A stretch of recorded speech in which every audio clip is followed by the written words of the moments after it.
A storm is brewing. Drake is a wizard. Within the Tempest, the best have come to test their skills and brave the storm. Oh, he missed it! Oh, he allowed a draw! Oh my goodness. The wheels have come off. That could be the match. For some, this is familiar ground. Oh my goodness, knight d8? Whoa. One second. Move! For others, this is a fresh field to prove their prowess. This is insane! Oh, look at Fabi, exhausting every last resource.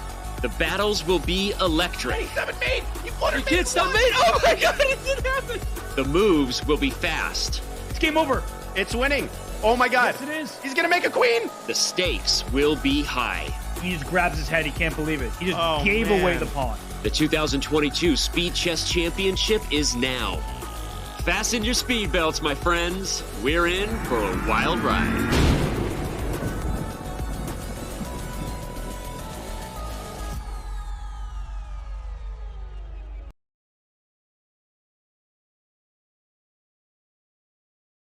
It is Thursday morning, and that means it is time for an SCC doubleheader. Two amazing matches coming your way today, and I have the honor of commentating the first one alongside the one and only international master, Levi Rosman. Levi, good morning to you. It's early. What better way to start than with a nice, juicy little SCC match? Yeah, the only alternative would be probably a CGC match. But if we're just going to throw a bunch of acronyms around, this is probably second best. It's great to be here with you once again. I did have my coffee. You have not. And for the sake of the commentators, I hope we get as much crazy excitement as we get in matches like Sarin versus Giri. But obviously, the players' nervous systems will definitely not hold up if that's going to be the case. Well, I popped open some iced tea. It said it had caffeine in it. Then I realized it's only 15 milligrams. That ain't going to cut it. So the chess better be interesting. But we're getting ahead of ourselves. Let's start with the main question. What is at stake? What is the prize pool? Well, the prize pool is an even 100 G's.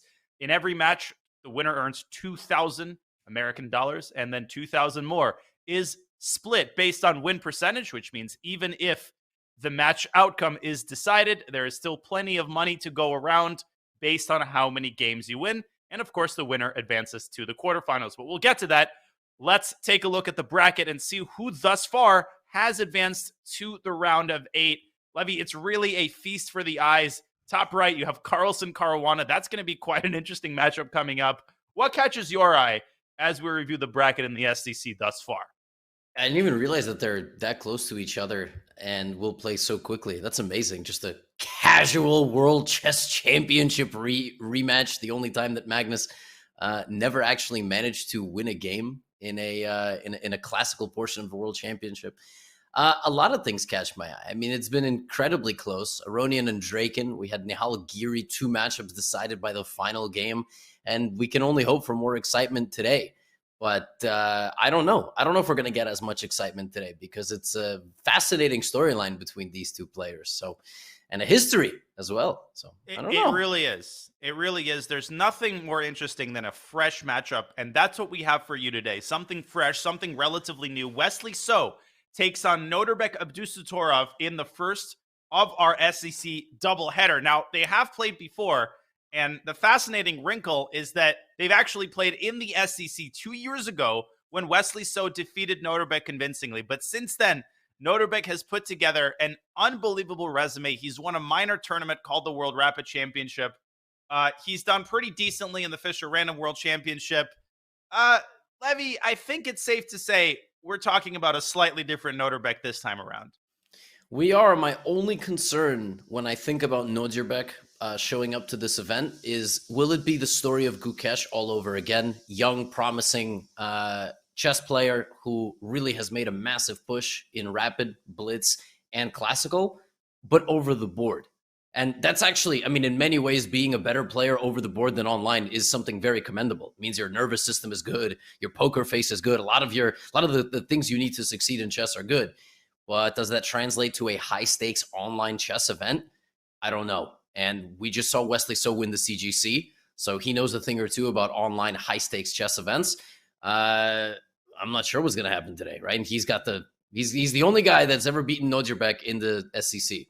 but Nodjibek's only played one ever match. So Wesley just has that way of putting players to shame and just destroying them. And Wesley certainly has been putting in hours and hours of practice on chess.com. So it's a big question, which we will explore. Before we jump into the match, let's discuss some logistics, starting with the format. The SCC is a 16-player knockout. Some of the players have already been knocked out. Players score points across 3 different time controls until the 3-hour ticker runs out. And in the event of a match tie, there are 4 games of 1+1. And if that's tied, we have an Armageddon. We've already had a tiebreak. We had one yesterday. And we have not yet had an Armageddon, but I'm keeping my fingers crossed. The SCC just has a way of being a gift that keeps on giving. The time control itself involves 90 minutes of 5+1, followed by an hour of 3+1. And the match concludes with 30 minutes of bullet. And we have seen time and time again, Levy, a lot of these matches really do come down to the bullet. Don't be fooled by the fact that it's, just 30 minutes. And we saw that yesterday. How excited were you to see Anish Giri erasing a 3-point lead against none other than Nihal Sarin? That was incredible. I was running errands all day and I booted up the SCC match and I was just watching the bullet for the last 30, 40 minutes. It was so tense. And every game is on a knife's edge and there's never a comfortable moment in the bullet either. You're like, oh, White is winning. Oh, White is losing. It's just literally your good positions last 2 seconds and then it's all over. But is Nodjibek the guy that you think will stage a comeback? I don't know. In many ways, advantages fall, I think, into Wesley So's lap in this matchup. Wouldn't you say, if he's down going into the bullet, probably going to bet on Wesley to make a comeback, right? Because he's just that guy. He's just that guy. The nervous system is there. The online playing experience is there. Or will Nodjibek just shut us up and just show up and be like, nope, my skill translates to online as well? I'm not sure.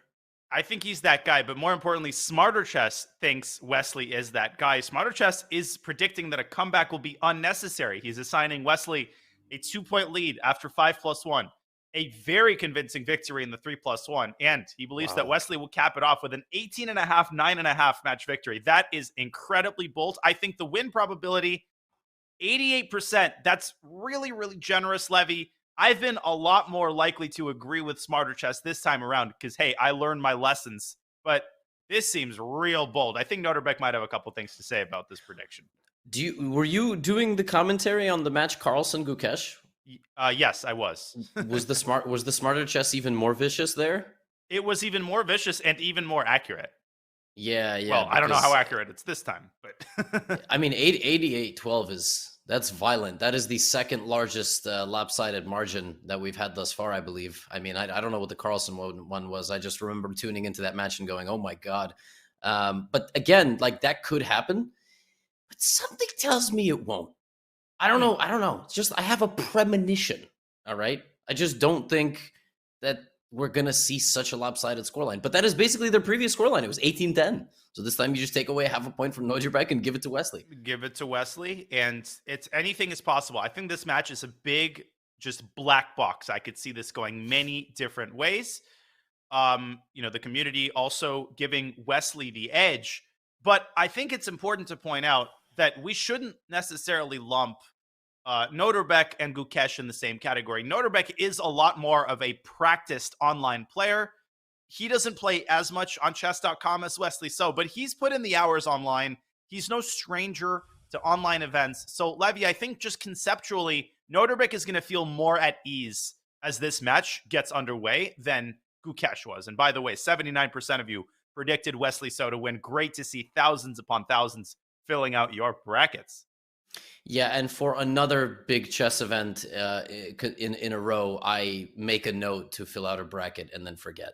I mean, it's just beyond reprehensible behavior by myself, and I'm very frustrated. I actually really wanted to fill out a bracket behind closed doors in the Chess.com Global Championship, staff rooms. We were debating who were the favorites to win this event. We were ranking from 1 to 16 who are the favorites, and then I'm an idiot, and I never actually managed to fill out my bracket. Obviously, in this matchup, I do give the nod to Wesley.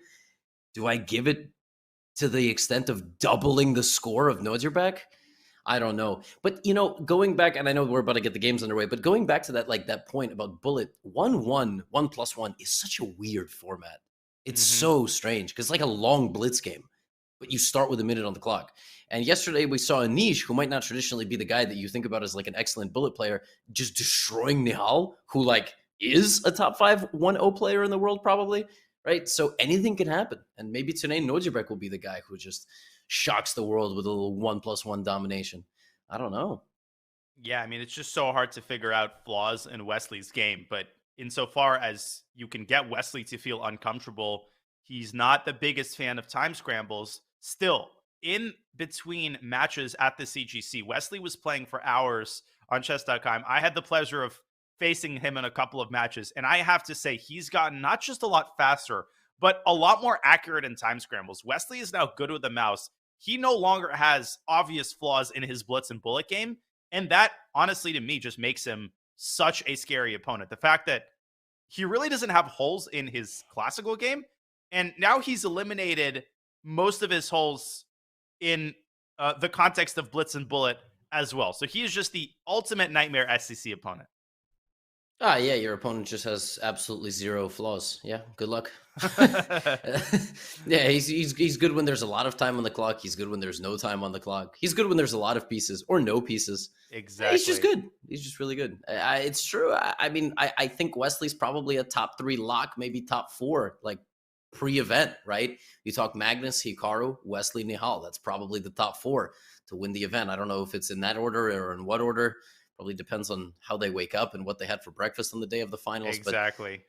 But I'm very curious to see how this develops. I mean, this match is going to be super close, I think. It is, and we are ready to start the games. I think Wesley So, as the higher seed, will have the white pieces in game 1. We remind you that we will start with 90 whole minutes of 5+1 action. You can see the players on camera there. Wesley So, Noderbeck with a pensive expression on his face, just a beautiful background. I could admire Noderbeck's background for years. But okay, we are off to the races. The gong has sounded. Yes, that was sarcasm. And surprise, surprise, Levy, in Italian in game 1 by Wesley. Yeah, we're going to be seeing a lot of E4, E5s. Definitely in the blitz portion. I don't know, once this match gets crazy, I'm not sure. Okay, H6, A5. This is definitely a system. And castles by black. Now, Nodjibek going to give us a little bit of that G5 attacking stuff, or is that a little too spicy for game 1? Yeah, too spicy for game 1. I think he's going to play more conservatively. There's that bishop E6 move we all know and love. Bishop B5, very common response. And White was actually threatening to snap up a piece with D4 and D5. That's why you need to get this bishop off of C5. Yeah, there's a Spanish line, right, where black plays queen B8, queen A7 or something like that, but not here. But that's also an idea. Looks very dumb, but it's not, I promise, because they play it. They do. I mean, Hikaru, I think, was kind of the originator of this whole A5 shenanigans. I've also seen the knight dropping back to A7. Here it makes probably less sense just because of bishop A4. And I never know, when I've got the white side of these types of positions, like when to play D4, whether to play knight G3 or bishop E3. There's just a lot of buttons that you can press. And if you press these buttons in the wrong order, you can be worse with either color here. Yeah, you really could be. There's a game I analyzed recently in this exact variation. I think it was the Eric Geisen Nihal game. Mm-hmm. And yeah, there was this knight A7 idea. It was from their Tata Steel Rapid and Blitz. And it was a wild game. But we're not seeing that now. We're seeing something totally different. D4. Yeah, D4, bishop drops back to D3. Visually, I really like White's position. But sadly, that's not how chess is played. You still have to make moves. Is Black going for... Black's not going exactly for knight H5, knight F4, is he? Well, Wesley's reaching back. I don't know if someone's bothering Wesley over there or what's going on, but... Maybe it's his cat. That's true. But our cat's a bother. You think Wesley's cat is a bother? And do cats talk to you at face level? I don't think so. That was kind of a half-baked proposal. But it's early in the morning. And Noderbeck, in the meantime, he is taking the first sort of long think of the game. I agree. I think Wesley's already slightly better. When White plays D4 in this position, positions the bishop on D3, that's the most that white can normally squeeze out of this type of position. And Noterbeck follows the Levy-Rosman approach. Knight h5 on the board, trying to whip up some kingside activity with knight h4, knight hf4, and queen f6. Wesley just immediately plays bishop c2. I was trying to make all sorts of things work by moving my f3 knight because the knight on h5 is loose. But, well, Wesley played that move in less than a second, so I'm not even going to go back and analyze. You know, it's one of those things. The guy plays a move, you're like, all right, he's right, I'm wrong. Not going to analyze anything. Certain people who that definitely applies to. Knight takes e5 is still not a threat. I think the reason why was that black can play de5 and then ed4. But we're past that. That ship has sailed. Wesley continuing to blitz out his moves. Is Noterbeck going to position his queen on f6? Yes, he does. I'd be scared to have this with white, but Wesley, I'm sure, has probably analyzed this as far back as like 2013. Yeah, bishop e3. I was going to say, keep the center stable. And is the f3 knight going to h2? Is that... We want some knight h2, knight g4 stuff? Or is there some bishop takes h3 and... Oh, no, there isn't. But yeah, you got to watch for that. Knight g2, bishop h3, but given the current assembly of black's pieces, I don't think there are any tactics. I actually think Noterbeck might be preparing a d5 strike in the event that the knight moves away. Should I play d5 here with white? With the idea of bishop e3, f e3? Oh, that's worth showing. Let's bring up our first analysis board of the day. d5, perfect opportunity for that. Bang, bang. And you've got both of the minors saying, yeah, black can sack on h3 or whatever, but obviously you don't get enough compensation here. So that means after d5, black would have had to move the bishop and allowed the destruction of his pawn structure. The bishop takes b6. But Wesley waited for you to say that and decided to put his knight on f5 instead.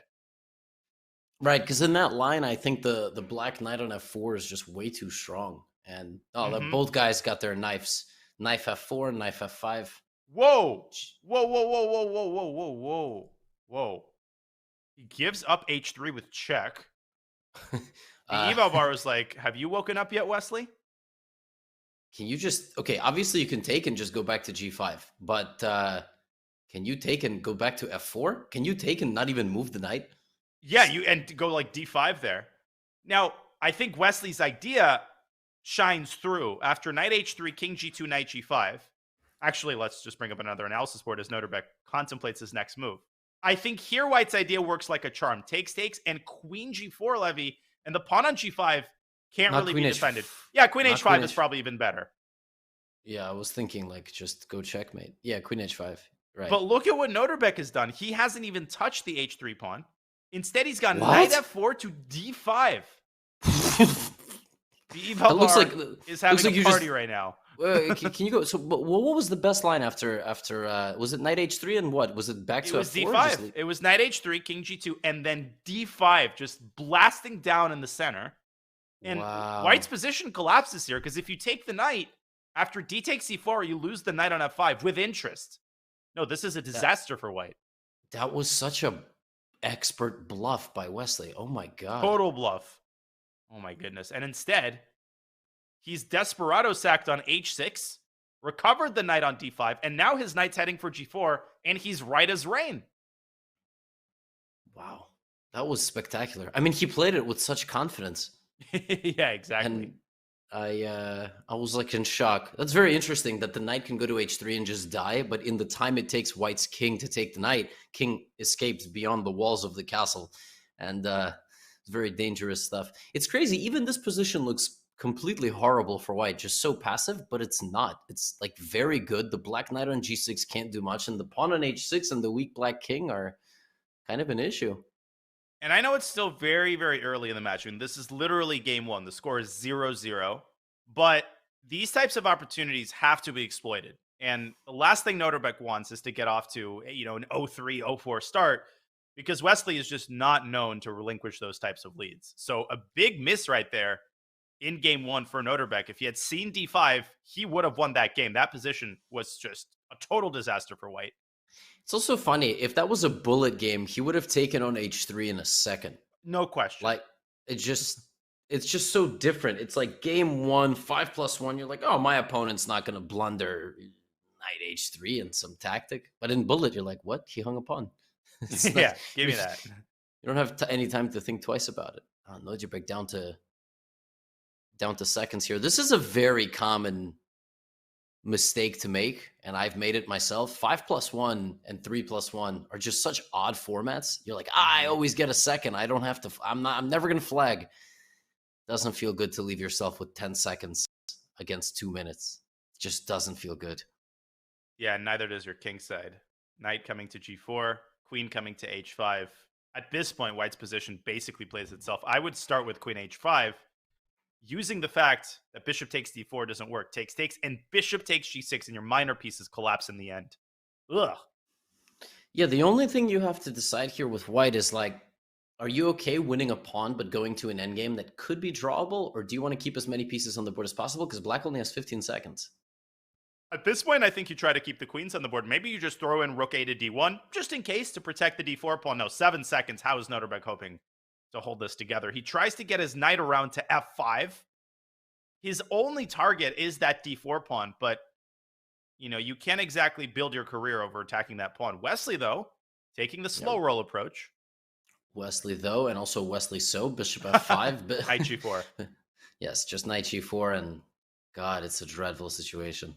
If you have to give up this bishop, then just look at those light squares on the king side and the dark squares. Black's bishop on b6 was just a spectator. He just sort of stood around, didn't ever get a chance to play. Whoa. Wesley taking on f5. I thought knight g4 was just game. He's trying to be simple about it. And I don't know how simple you can be here. Yeah. There's got to be a win. There's got to be a win. Looks like bishop g5 ends the game. And then drop your queen back to make space for the knight. Yikes. Queen h5 is just literal 1-0 on the spot. Yeah, knight h6 is unstoppable. There it is. And that's... Oh. Bishop h6. Bang. Wow. Yeah, and Neugerbrecht has that look like, well, let's forget that game ever happened. This is this is a tough moment. Like when you lose or you win the first game, and we have another e4, e5. This time a Spanish. Wesley gonna go for a Berlin, and now we see 4d3 anti-Berlin. Gonna have a lot of this in this match. We're gonna have Italian alternating with Ruy Lopez, kind of like the Wesley Hikaru match from the CGC. But if you had looked at that game just via a bunch of diagrams, you would have been forgiven for thinking that it was a super smooth effort by Wesley, just kind of a vintage classic Wesley game. But if you look more carefully, there was that crazy moment when Noterbeck was flat out winning if he had grabbed the pawn on h3. So that's both a good thing and the bad thing, right? Maybe Wesley isn't in as good of tactical form as he normally is. But on the other hand, maybe ignorance is bliss. Maybe it's better for Noterbeck not to know what kind of a chance he had in game one. And if there was coaching allowed, like they do in basketball, where the coach can yell out a play and you go, oh, all right, I got it. Or exploit this defense. You know, if your coach could be like, by the way, he blundered horribly with G3, you'd be like, oh, I had a chance. I wonder if Noterbeck is just sitting there like, I just got obliterated. I never had any chance in that game. Obviously, these players have different emotional kind of balance, imbalance. So he might just be like, all right, I'm going to try my best with white now. But just knowing that your opponent totally messed that up for a move is a big plus to self-confidence moving forward. He's got to strike back quickly. You can't let it get away. Like you said, Wesley's not going to relinquish a 3-point lead. For sure. And I like the way Noterbeck is approaching this game. Very aggressive. G2, G4 is on the board. Is he playing too aggressively? Well, the eval bar certainly thinks so. And Wesley says, get off me. He goes G6 again. This time there's no pawn on H6 to capture. And Noterbeck has to bring his knight back. But Levy, a lot of holes on the king side that you're creating with that move G4. Ugh. Knight E6. I mean, when you go, wow, I would have never in a million years played A5. And the craziest thing is the eval stayed the same, which means that it was one of the best moves. That's so ridiculous. Like A5 and B5. He's playing on the king side. Well, he's playing on the queen side. He's also kind of playing on the king side. He's opening up the bishop. Of course, I can't draw that arrow, but you get the point. Guys like playing G4, King H1, looking to checkmate you. You're like, yeah, A5, B5. That's normal. Exactly. And that's a very hard move to face because if white trades, oh my God, that is not how the pawn moves. If white trades, then he rectifies black's queenside pawn structure. If you don't trade, well, then what do? Do you play B3 and allow black to isolate your A pawn? I wish I could do that. Just push a bunch of queenside pawns and suddenly you're losing. Well, not you don't push the pawns and are losing. Your opponent. Your is losing. opponent is losing. Yeah. Yes. I can push a bunch of pawns and be losing. It's really not so complicated. Yeah. Wow. I mean, so will Nodjibek ever actually play Rook G1 or H4? Did he just play G4 and he's like, "Yep, this is my life now. I just have a pawn on G4." Yeah, you really wish. I have a question for you. If you offered Nodjibek, like you said, hey, you can bribe Wesley with a sum of money to put the pawn back on G2 or G3, like what do you think his ceiling is? How much money? What's the risk reward? I mean, I think he would give money in order to bring his pawn back to G3. Although I guess that's what you're saying.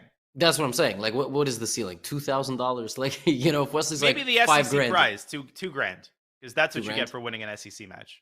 That's what he would accept for bringing the pawn back to G3. But right now, Wesley is kind of combining two different operations at once. He's playing against the weak kingside squares, so he might put a knight on F4, and he has this idea of going bishop D7 and queen E8, which I think ultimately is the reason why he initiated, that entire queenside operation. But on the other hand, you've got the corresponding weakness on A5 and the corresponding idea of white going queen E1. So interesting play here on both sides of the board for both players. Yes, it is. Ooh. Knight D4 looks super nice. Yep, that knight is anchored in by two pawns and a queen. And in many ways, like sometimes you run a position like this through a computer for white, and the computer doesn't know your history. So it doesn't know that you played King H1, Rook G1, G4. It doesn't know that you lost the first game of a match. It's just like, you should not attack here. It's very bad if you attack. Just don't attack. Maybe you'll draw this game, right? And as a human, it's very difficult to do that. If you've already played King H1, Rook G1, G4, like, you can't go back. You've waited 3 hours in line for the roller coaster. You might as well just go now, right? Exactly. Like, so you just go G5 or something like that, and that might backfire. So I don't know. Will Nodjibek actually successfully implement any sort of action, or will the game be decided on the queen side, taking the pawns? It's increasingly looking like that. Knight C4 does, obviously create the threat of bishop takes A5. Now, Wesley can do a bunch of different things. I like a move like bishop E6, essentially saying, go take my pawn. Clearly Nodjibek isn't in the mood to take Wesley's pawn sacrifices, but maybe you just play in the center, bishop E6 and queen D7, and try to overextend white on the queen side. If you are intent on defending A5, you can play the move C6 and maybe even rook F to A7 if necessary later on. Wesley, he's learned his lesson from the previous game. He's like, I'm not giving anything away anymore. C6 rook A7 is such a ridiculous idea. Oh my goodness. Only in Wesley's games. Knight takes D4. Wow, committal move, allowing black to rectify his pawn structure with CD. Yeah, CD. If ED, there was some F4 ideas. There might still be F4 ideas. Queen E1. Wow, no. Just going for the pawn. We might see rook FA7. That's absurd. I kind of said it jokingly, honestly, and now I realize it's a totally legitimate move. We might see it, and we do. Yeah, that's why he's the third-ranked player in the event and the CGC champion. And I'm looking at this like, I would have just chucked the pawn. Like, it's just, you can't actually hold on to the pawn. It's like he's playing tug of war. Like in first, second grade, he's like, no, that's mine. You can't have it. I'm not sharing. And there's F4. The plan looks clear as day for white. No. Yeah, but the problem is that your foundations are very kind of squeaky here. Black is now threatening another bad arrow. Bishop takes C4, forcing the knight back away to D2. And Wesley's just got a lot of real estate on the queen side that he can occupy. And he's already occupying it. Rook B7. You've got ideas like C5, C4. And black is just so fundamentally sound on the king side, Levy, that the moment white plays G5, he might stand to lose in the event that the center opens up. G5 can be met with F5. Look at those light squares. I don't like the way this is going for Nodjibek, actually. Yeah, exactly right. I had mentioned this. Once you commit to G4, you can't play an endgame, because in all endgames, black has sort of just survived there with his light squared bishop. And you're right. That diagonal to the king is brutal. The white king in the corner is not safe. No. He's just not safe. Any pawn you push forward, G or E, immediately weakens light squares, just as you said. I would go H3. Yeah, seriously, it's time to play defense. And King H2, and now the king's actually kind of safe. And then maybe cluster up further by doubling rooks on the g-file. Although let's not forget that a4 pawn is in the crosshairs of the black queen. So that might come back to white to bite him. You know who's going to take it? Wesley. Wesley's absolutely going to take it. Wesley's the kind of guy to go rook b4, and he does. And he says, "Give me that a pawn." Oh my god, it's gone. He's just brutal. He can't defend it. Oh, and you're weakening the long diagonal. I mean, this is already desperation here from Noterbeck. I don't dislike e5. I think this is what he's got to try. And Wesley just bishop g7. Yeah, he just defends everything. He defends it's like everything. A brick wall. And after bishop d5, there is going to be hell to pay on the light squares. Hey, yeah, at least now the white king can go to h2, right? At least when it was on h1, it was really miserable. But Wesley's going to take on a4. He's going to come back with his queen, and he's going to push his a-pawn. And that is how he's going to win this game. And f5, another excellent move. The moment white positions his rook on e1, he shuts down the e-file. He shuts down the king side. And you're absolutely right. After the a-pawn disappears, black just closes his eyes and pushes his own a-pawn. So Noterbeck has to create something on the king side. But what? He's trying. By the way, black can just play, like, I'm thinking some h6 or even just bishop e6 back and bishop d5. Like, just he took on f5 and just go back. What's the problem? Mm-hmm. Bishop e6 is a great move. I was going to say, if there's one man on earth to take on f5 with the bishop and then just go back and go just whoop, whoop, just take an extra step, it's Wesley. I'm holding my pen. Like, this is how it's like very instructional. You know, Wesley just like exactly. Yeah. The bishop back to e6, and yeah, it's like when I had access to the clicker in school. Like the clicker that would make the red, arrow, and everybody loved it. Oh my gosh, yeah. See, this is the stuff that the grandmasters who get homeschooled miss out on. All right, we actually went to school. All right, well, I'm not a grandmaster, but you went to school. Yeah, we got to remember those days we had a substitute teacher. We had the TV wheeled into the room. The TV and the movie. Those were the good days. That was the small pleasures in life. It would just make your day. Now I need like Netflix and popcorn and bed and 7 different pleasures or an SCC match. That'll do it for me. Wesley just needs the pawn on h3. He has picked up his pawn and e6 though. Rook b1 check. That would have won the pawn in the end. Noterbeck. Okay, but now the queen comes back to e6, and here comes the rook to b1. I think Wesley's taking this one. Yeah, Noterbeck had to be faster there with the counterplay, right? It seemed like he had to play e6, just kind of go for it, because now, Wesley doesn't even have to hurry. Just go g5, start pushing your kingside majority. Yep. No way he plays rook b4, right? Like, can you just play rook b4? He clearly hasn't had his breakfast today. No way he's just going to play rook b4 and take his pawn. Wesley's the type of guy. Like, Wesley's wave. Oh, my God. Oh, my gosh. He's so naughty. Like, he just, like, how does he do this? He just goes back. Hey, queen, defend. Like, you do all the defending. And the queen says, okay, no problem. Now the rook comes back. You can come back to b6, to b8. You just took the pawn and went back. And now he's going to win after rook f8. You just, oh my God, you just went rook b4. Yeah, that's game over. Rook f1. Noterbeck free-moving rook f1. He thought Wesley was going to go rook f1 check. Wow. Wesley went rook b4, rook a4, rook b4, rook b8, rook f8, rook f2, checkmate. That's what happened. Unbelievable. It's already 2-0. And that, to me, was a far more dominant display than game 1. That was such a smooth game. The way he exploited Noterbeck's move g4, like the way he just squeezed through on the king side and combined it with play on the queen side, we take that stuff for granted. But Wesley's one of the only people in the world who can do that with such regularity. That was an amazing game. That was a perfect display of his skill set.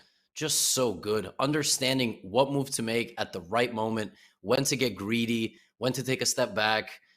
Just amazing stuff there. Noterbeck has to get on the scoreboard like now. I mean, anytime's a good time to get on the scoreboard in the SCC, but right now would be really nice.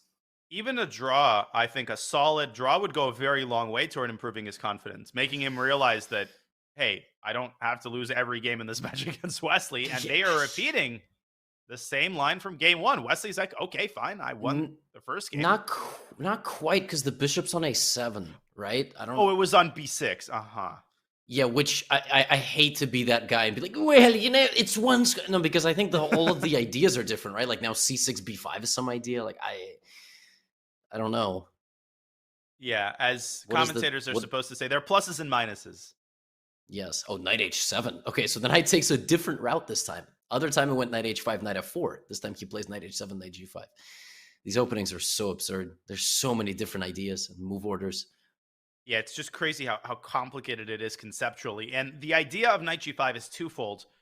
In the event of the trade, that pawn on G5 is a very strong attacker. It can move into G4. It also anchors in the knight on F4. But the second idea is that you're loosening up White's control over the D4 pawn. So in the event of the knight trade, Black will be threatening E takes D4 and bishop takes D4. Don't forget about that bishop hiding over there in the corner. I know, it was on B6. Now it's even further away, which makes it much harder to see, obviously, even though it's technically on the same diagonal. Board is big. Soon it's going to be next to Noterbeck's camera. Like, it's just going to move even further back. It's going to just glitch off the map. Hey, listen, chess.com social media team loves memeing around during these events. So that bishop should just glitch off the map. Like, the shooting stars meme? Down, down, down, down, down. Just have it teleport. All right, bishop is going to go further and further off the board. But unfortunately, they code chessboards to have borders. So, like, if you actually tried to get the bishop off, it wouldn't work. Ridiculous. Yeah, I don't know why they have to. So lame. Put in the laws of physics or gravity onto a chessboard, but that knight has come back, by the way. It's back to G5. It is. And now decision time for Wesley, because you could just leave the knight on F3, but he decides to take. And what's his follow-up? What? Bishop E2. Very positional. He wants, I think, bishop G4, playing for the light squares again. Actually, very impressive idea. What? Wow. Bishop E2. I would have not played that move. So I'm not gonna lie to you. I don't Bishop like. D3, Why didn't he go knight E2? G3? Like knight G3, knight F5. Wow. I guess knight G3, knight F4.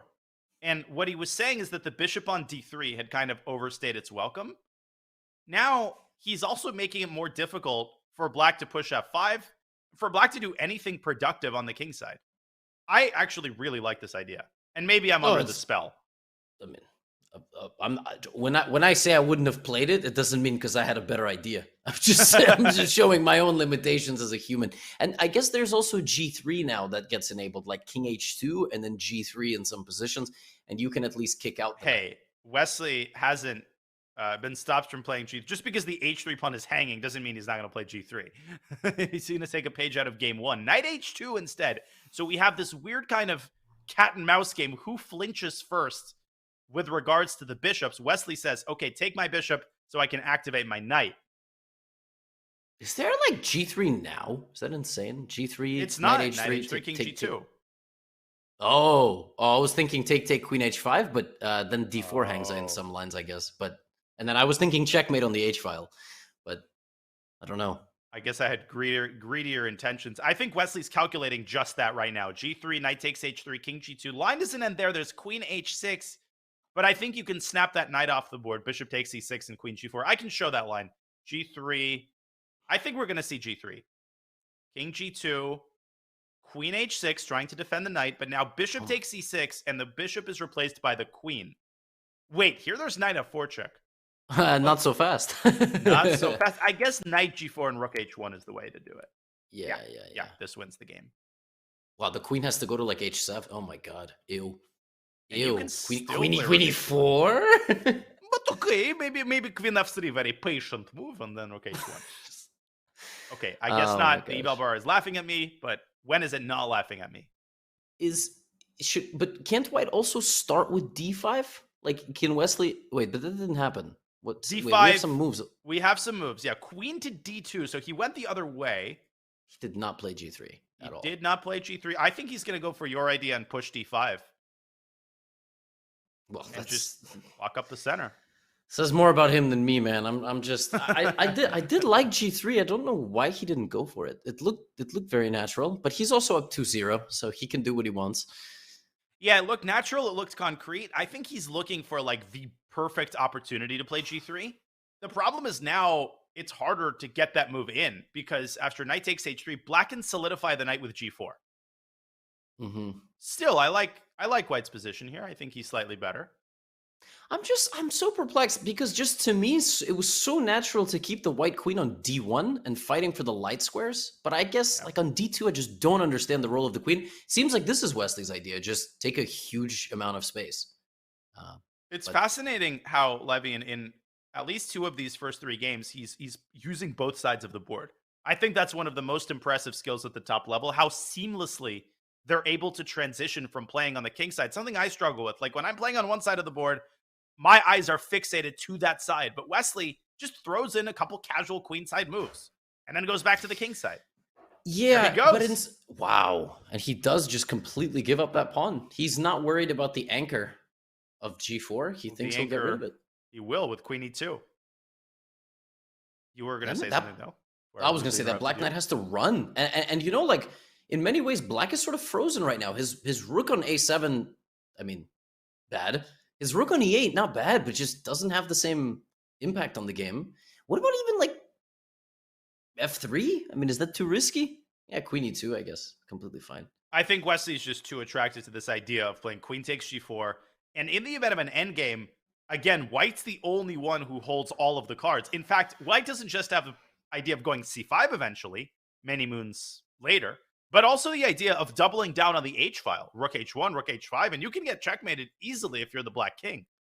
Yes, and this is a pivotal moment in this game for Nodjerbek. If he wants to salvage half a point, he has to not get down too low. He has to, yeah, I was going to say he has to not get low on time, and he's trending in that direction right now. He is, because he sees the possibility of queen takes g4. He sees how bad the endgame is. And of course, Wesley could also play knight takes g4, but how can you resist the temptation to pin the knight like this? Yeah, I don't know if I'd be able to. a4 is a double-edged sword, man, because it's a restricting move, but that pawn very easily could just perish. Rook e3, rook a3 in some endgames. Rook e3 is a great, rook e3 is a great move. That's a Wesley move right there. Good call. And yeah, now the question is which way he's going to go. It's just a good improvement. Well, okay, it's very risky, very risky. Rook c1. Rook c1. I don't know about this whole operation by Nodjerbek. He's trying to create queenside counterplay, catching White sleeping, while his rook is still passive, but it might be a little bit too slow. Yeah, but he's trying to catch White sleeping, but all 4 of his important pieces are sleeping. Like exactly. His knight can't, like none of his pieces can move. I don't know how he's c5. Like, nah, too much. I wouldn't even sacrifice. I don't know. Wesley is not going to play c5. He just plays rook c1. So Nodjerbek wants to take and go rook b7 and quickly pile up on this b2 pawn. Is that strategy going to be successful? That's the question.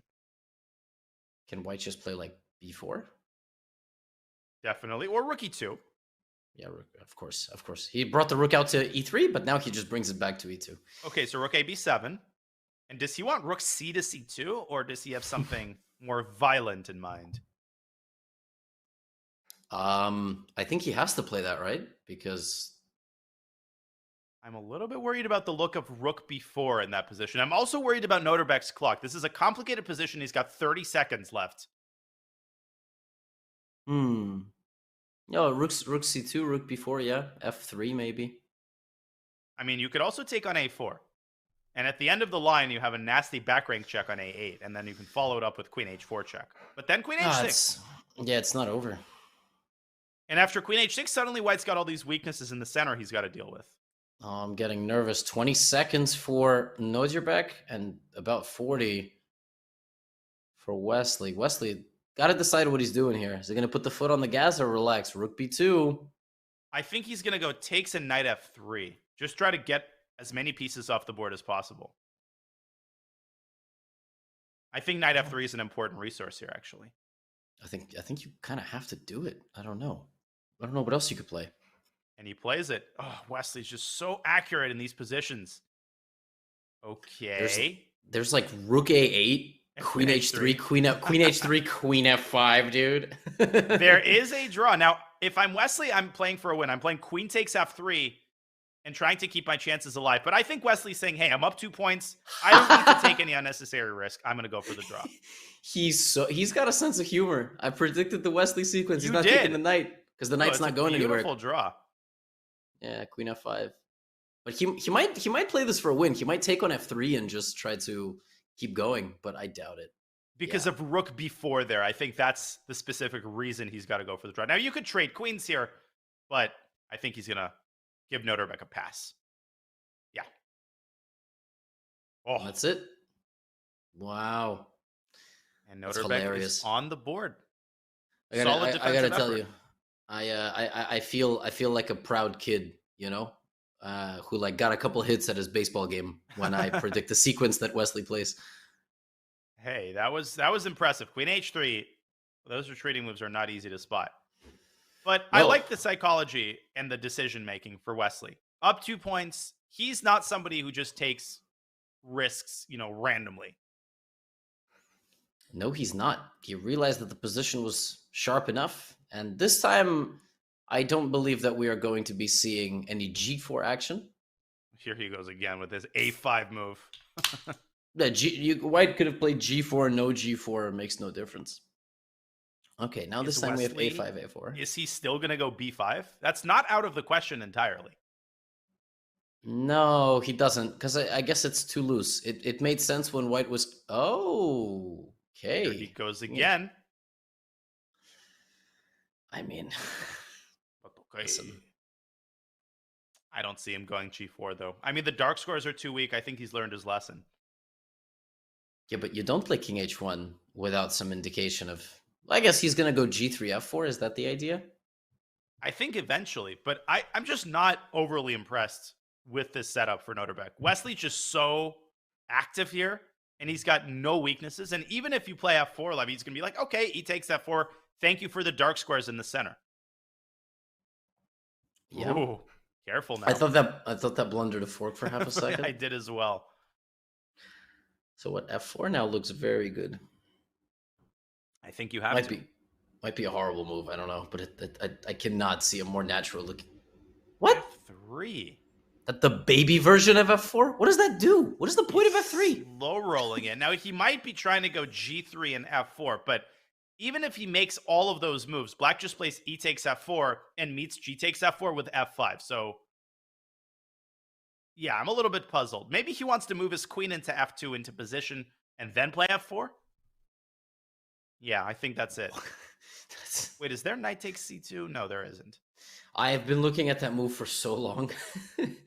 Why isn't there knight c2? I think it's actually an instructive line.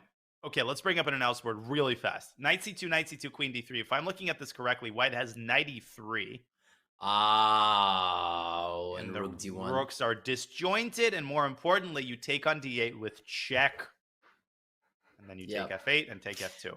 But I was trying to make them work, but yeah. So Noterbeck continuing to slow roll things with rook a to d1. But okay, position equal. He's trying to slow roll the king of slow rolls. Yeah, I don't know about that. f5. Wesley's like, you're not going to play f4? You're not going to eat the apple? Gimme. Wesley heard me say he's the king of slow rolls. He's like, oh yeah, f5. Immediately rips open the center. Now, very risky positionally because you're creating a weakness on e5. And now I'm starting to like Noterbeck's position. I really don't know about f5. Knight d1, knight c3. I mean, White's position looks like Karpov would beat every chess master of his day and age with this position with White. Oh, totally. And bishop g6 runs into knight g4. You could lose that e5 pawn in a heartbeat. I can't tell if Wesley was just repositioning his head or shaking it. He kind of like wobbled a tiny bit. That was my first sign of emotion in about 40 minutes of action here. And I don't think he's that thrilled. And the only sign of emotion we're probably going to get for the rest of the match. Yep. He's not. Okay, he takes on f5, Noterbeck. Wow. So I think he wants decision. He wants rook e4. He's obviously just playing against this massive weakness on e5. Yeah, it's a very strange isolated pawn. We very rarely see this, just a e5 pawn completely isolated, not a queen's pawn. White blockades it. White can put every single one of his pieces to attack it, but can he win it is the question. That's the big question, and that's where the principle of two weaknesses originates, because Wesley, when necessary, can drop his knight back to c6 and say, hey, you finished the architectural beautification of your position, but how are you actually going to make progress, as you said? Yes, I like that. What did you? The artificial beautification. Wow. I don't know yeah, where that came from. Architectural beautification, but artificial would be a better word there. It looks amazing. Position looks super good. Problem is that's not how games work. Are you drinking is that a LaCroix? I'm double fisting. I've got a coconut LaCroix and a pomegranate green tea, artificially flavored beverage. What if you mix them? Ooh, I'm a big guy. I add sparkling water to everything. Yeah, apple juice, sparkling water. Sparkling water makes everything better. It really does. Like this chess match, Yeah. Both these guys. Where's Nodjerbek's king jug, by the way? Remember when he was used to be drinking out of a full jug? Today he's got just the boss glass. Best enjoyed with a LaCroix. And by the way, the scenario we described has unfolded. Wesley has dropped his knight back to c6 and moved his queen up to g6. You can't take on e5 because after the queen trade, you drop the knight. Where to from here? Don't know. H4? H5?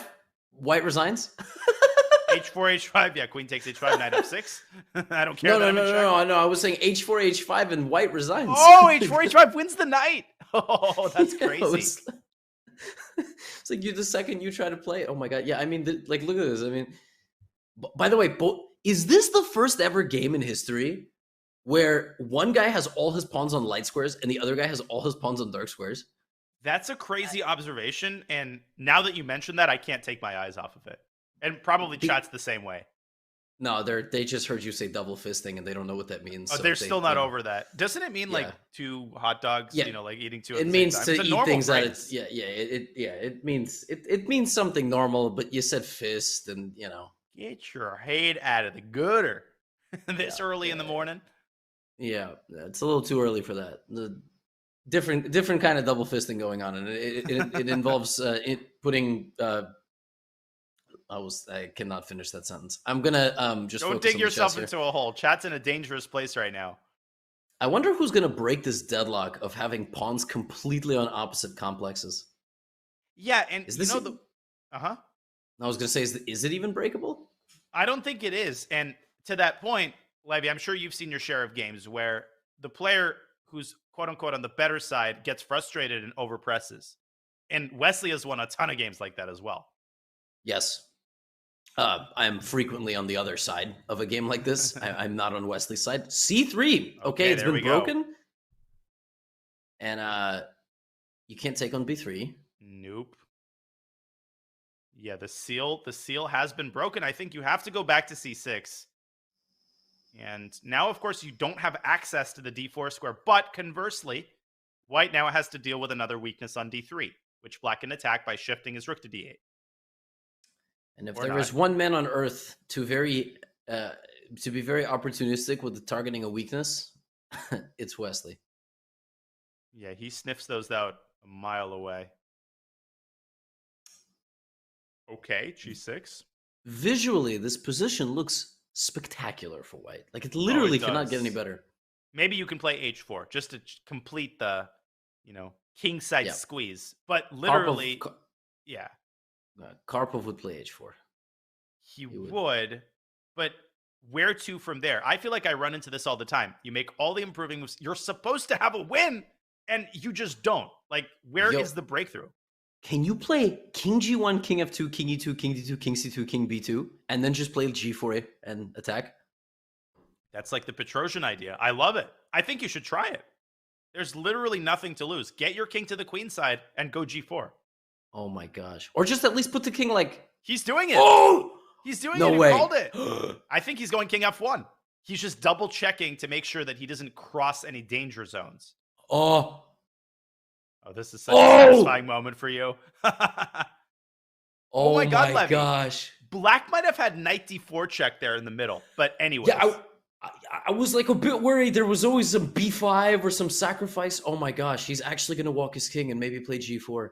He's doing it, and he's not afraid of Wesley playing B5 because Wesley cannot divert a single piece from their defense of the E5 pawn. That's why it's so bad to have a weakness like this. And there This is my most accomplished moment as a chess commentator ever. No, this is so instructive. Oh my gosh. Oh my. Hi guys, you're gonna put this on your TikTok channel or whatever. Gotham Chess on everything except Levy Rosman on TikTok. You can follow me there. Oh my gosh, I'm done, man. This is my peak. This is never getting better than this. But now Nodjibek has to win, dude. He recommended. He's got to win though. If he doesn't win this game after that king walk, this match is over. Oh, it totally is, and I think he is winning. He's gonna go h5, and Knight with the E3. king now just away from the king side, you finally don't have to worry about the drawbacks of a move like h5. There he goes. Rook f8, still not over.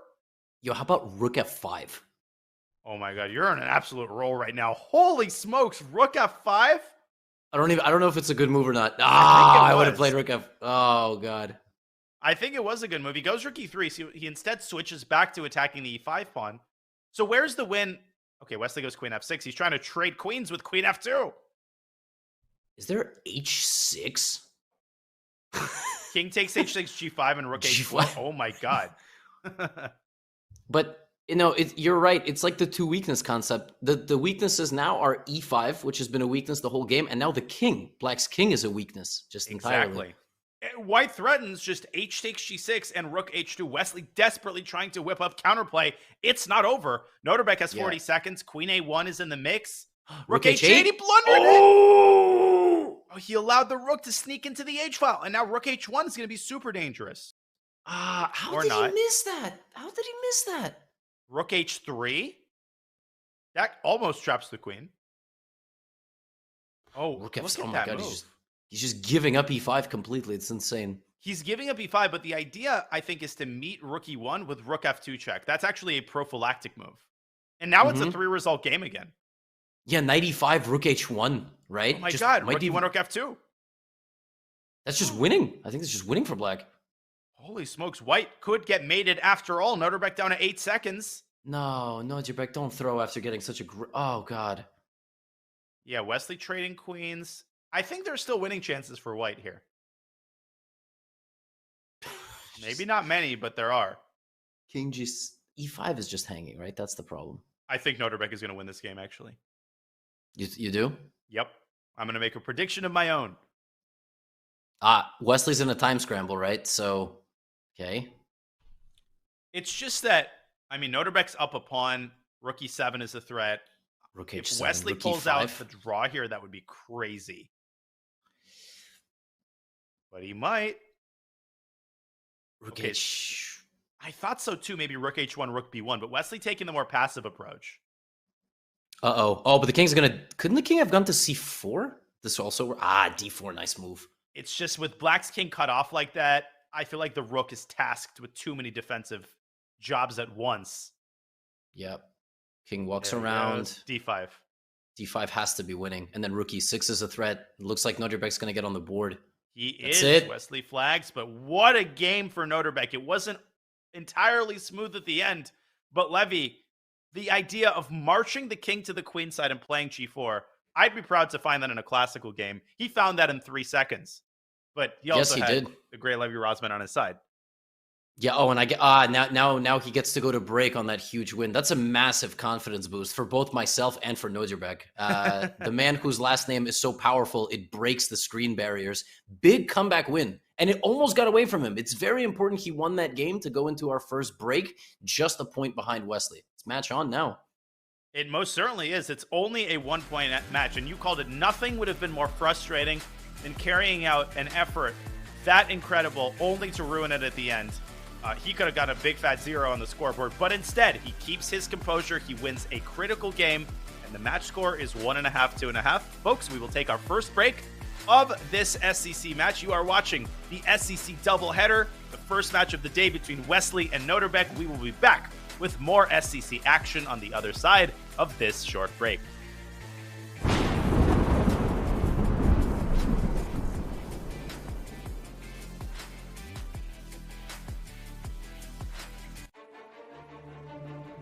Any move can be the last you make.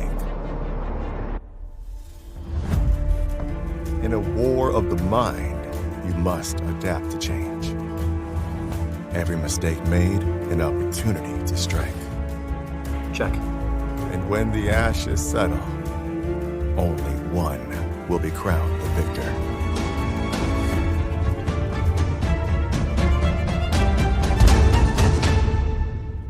Checkmate. Victory. Oh, Jesus!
Welcome back to the Speed Chess Championship. The score in the first match of our doubleheader between Wesley and Noterbeck is 2.5, 1.5 in Wesley's favor. It's been a pleasure commentating the match so far alongside the one and only Gotham Chess.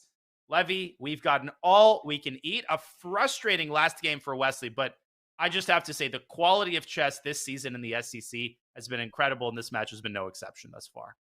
Yeah, it hasn't been an exception at all. It's been a theoretical discussion, a lot of very interesting E4, E5 kind of games, concepts, middle game plans, and ideas.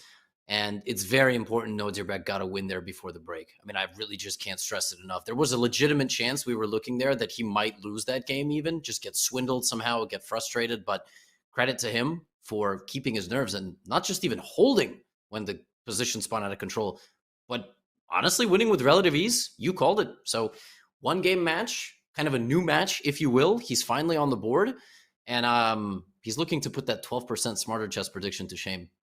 He is indeed, and the next game has begun, and just like that, it got aborted.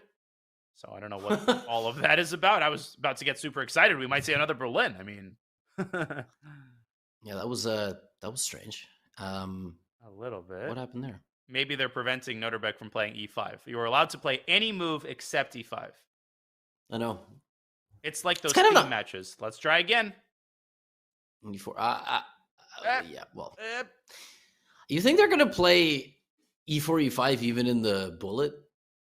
I think so, because Wesley used to be a lot more versatile in his blitz games. But I think in the last couple of months, he's basically been playing e4 exclusively. Just like anytime control, he just sticks to his guns. Yeah, he makes him a very annoying opponent. So we had bishop a7 last. Okay, this time we have knight h7 preemptively. Oh, careful now. After knight f1, d4 already is a threat. Yeah, definitely looked this up during the break. I can't even tell. I'm forgetting who's white and who's black. Noterbeck is playing black because he just played white. F5. Whoa. Oh my gosh. A little Tabasco sauce added to the king side there. Now the common reaction is e takes f5 and strike at the center with d4. And he does. Yeah, there you go. Well, I got to predict a move here and there. Man, black's position looks so airy. That's actually the word that I was thinking about as well. It's just so loose, and there's so many weak diagonals. But I guess he wants to get away with it. Maybe bring the knight back to f6. Whoa, knight d4. This game is a perfect example of static versus dynamic play. Like, black is weak everywhere. Weak king, bad central presence, bad pieces technically. Mm-hmm. But he just kind of like has a lot of open lines, obscure pressure on various squares, pieces, and somehow isn't just dead lost. Like, somehow it just doesn't make any sense. But that's life. It's life. It's modern chess for you. And what's interesting is that it's actually not that easy to stop the knight from jumping into c2. I guess you can play rook c1, but then I think Noterbeck wants to push c6 and start, pushing white's pieces away from their dominant post. And Wesley, a classy move there. Bishop back to a4. Not fearing knight d3. I fear knight d3 on his behalf. Exactly. King h8. Honestly. Wow. Get the king out of the line of fire of white's bishop. Was knight d3 just like not a problem at all? I guess just rook e2. Is there some like exchange sack? Yeah, exactly. Completing each other's sandwiches again. Yeah, I don't think I don't think there's enough there. But man, okay, rook e2. Damn girl, I think rook takes f3, knight g5 deserves consideration. Was there any merit to playing bishop d3 just to force the rook to go to d2, or is white actually happy with a rook on d2? Anyway, we're past that point. Well, I think white is, it might be relevant because rook takes f3 is still in the equation in some of these positions. I tend to agree with you, though. I don't think black gets quite enough compensation. And Noterbeck wants to err on the side of playing more solidly. So maybe a move like queen f6 is what the doctor ordered here. Right, exactly. There's no need to play rook takes f3. If you're down 3 games and it's bullet, maybe you play rook takes f3. There you go, queen f6. So I guess takes, and knight h4, knight f5 is an idea. But that knight on d5 is a beast, and suddenly, Levy, we're kind of singing a different tune. Black's pieces are now better placed than their counterparts. How did that happen? It's weird because white's pieces are all on the correct squares, maybe except the rook on e2. I don't know what it's doing. It should go back to e1 ASAP. Mm-hmm. But the white pieces just don't do anything. They're like on the right squares, but they're not doing anything. The black pieces are all on the wrong squares, but now they're all doing something. Which, does that even mean they're on the right squares? They're not on the wrong squares anymore? I don't know, man. It's too early for riddles. But Wesley's trying to do something with the pieces that he's got, right? The hand that he's dealt. He dealt it Yeah, himself, I guess. knight e4 is such an easy move to just kind of glance over and say, he's attacking the queen. But it's so easy to go wrong here with black. Queen f7, there was knight f3 to h4, and you cannot afford to give away your light squared bishop here. But wait a second. We've got some fireworks. Knight takes e3. Oh, was fe3 a possibility? Wow, rook e3 just allows the bishop on b6 to kind of stay strong, but maybe fe3 was too weakening. I think he's throwing all his eggs in the knight h4 basket. Okay, well, never mind. Now, that's a big decision by Noterberg giving up the light squares. That's a crazy decision. Oh my gosh. That was his idea, using the pressure on f2. Knight g5, queen takes f2 is the idea there. Nice idea. Bishop takes b7. I guess he just goes rook b8 and then takes on f3 and takes on d4, and he's definitely solved all of his problems. So I guess Wesley had to play rook takes e4 instead of bishop takes. And to meet knight g5 with? Just knight takes g5 maybe, and just attack on the light squares faster than black could attack on the dark squares. Great point. And you couldn't have taken an f2 there because of the check on h5. But in any case. Wow. Yeah, we said that whole sequence without we said that whole thing in our heads without even like showing it to the audience. All right, guys, you had to be there, guys. Sorry. Yeah, it's kind of an inside joke sort of situation. Yes. This is a problem. Wesley doesn't like his position, and this is Wesley's. Look at the time. Yeah, this is what Noterberg has to try to do. He's up 2 whole minutes on the clock. That's 120 seconds. It is. It's 60 seconds less than 180 seconds. I was trying to find something snappy to say, but I couldn't figure out another way to say like 2 minutes. That's all right. That's all right. It's all good. Whoa. Whoa. That's a crazy move, man. Not just because the eval bar plummeted. Why'd he go there and not to c2? Well, because he wants the c2 square for his queen. Wesley's idea is to meet knight f3, rook f3, queen takes d4 with queen c2, but Noterberg strikes on d4 immediately. And that's what Wesley missed. What a move. What a move. Am I allowed to say sexy? Okay, I just did. You could say whatever. What do you think? What are they going to do? Fire you? Do they know who you are? Come on. Nobody can do math as fast as you. Bishop takes d4. Amazing move. Analysis. Yeah. Wow. Danya, this is the thing. When you spend like 50 to 60% of your time on a move, it's going to be a bad move. It's just somehow, It's just what happens. He completely missed the forest for the trees, and yeah, I mean, he just blunders the tactic with f2 stuff now, and Noterberg is right back in this match. He most certainly is. I think he can just snap off the pawn on b2. I don't think he should fear queen c2. Just really, really quickly for those watching at home, knight takes d4, queen takes f2, and black picks up the rook. And most importantly, if queen takes d4, then black takes on f3. That's a check, folks, and the queen loses its support. Noterberg just goes a4, cold-blooded. And Wesley trying to muddy the waters as much as he can. Oh my God, Levy. A, B, H, G, and bishop takes f2, I think, ends the game. Oh. Goodbye. I'll see you later. Yep. Queen takes b2 on the...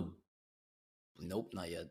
On the board. There we go. There we go. Yeah. Nice. Okay, queen a1, queen d3. Last-ditch attempt by Wesley. At the very least, you could go g6 in that position and drag the queen back to g7.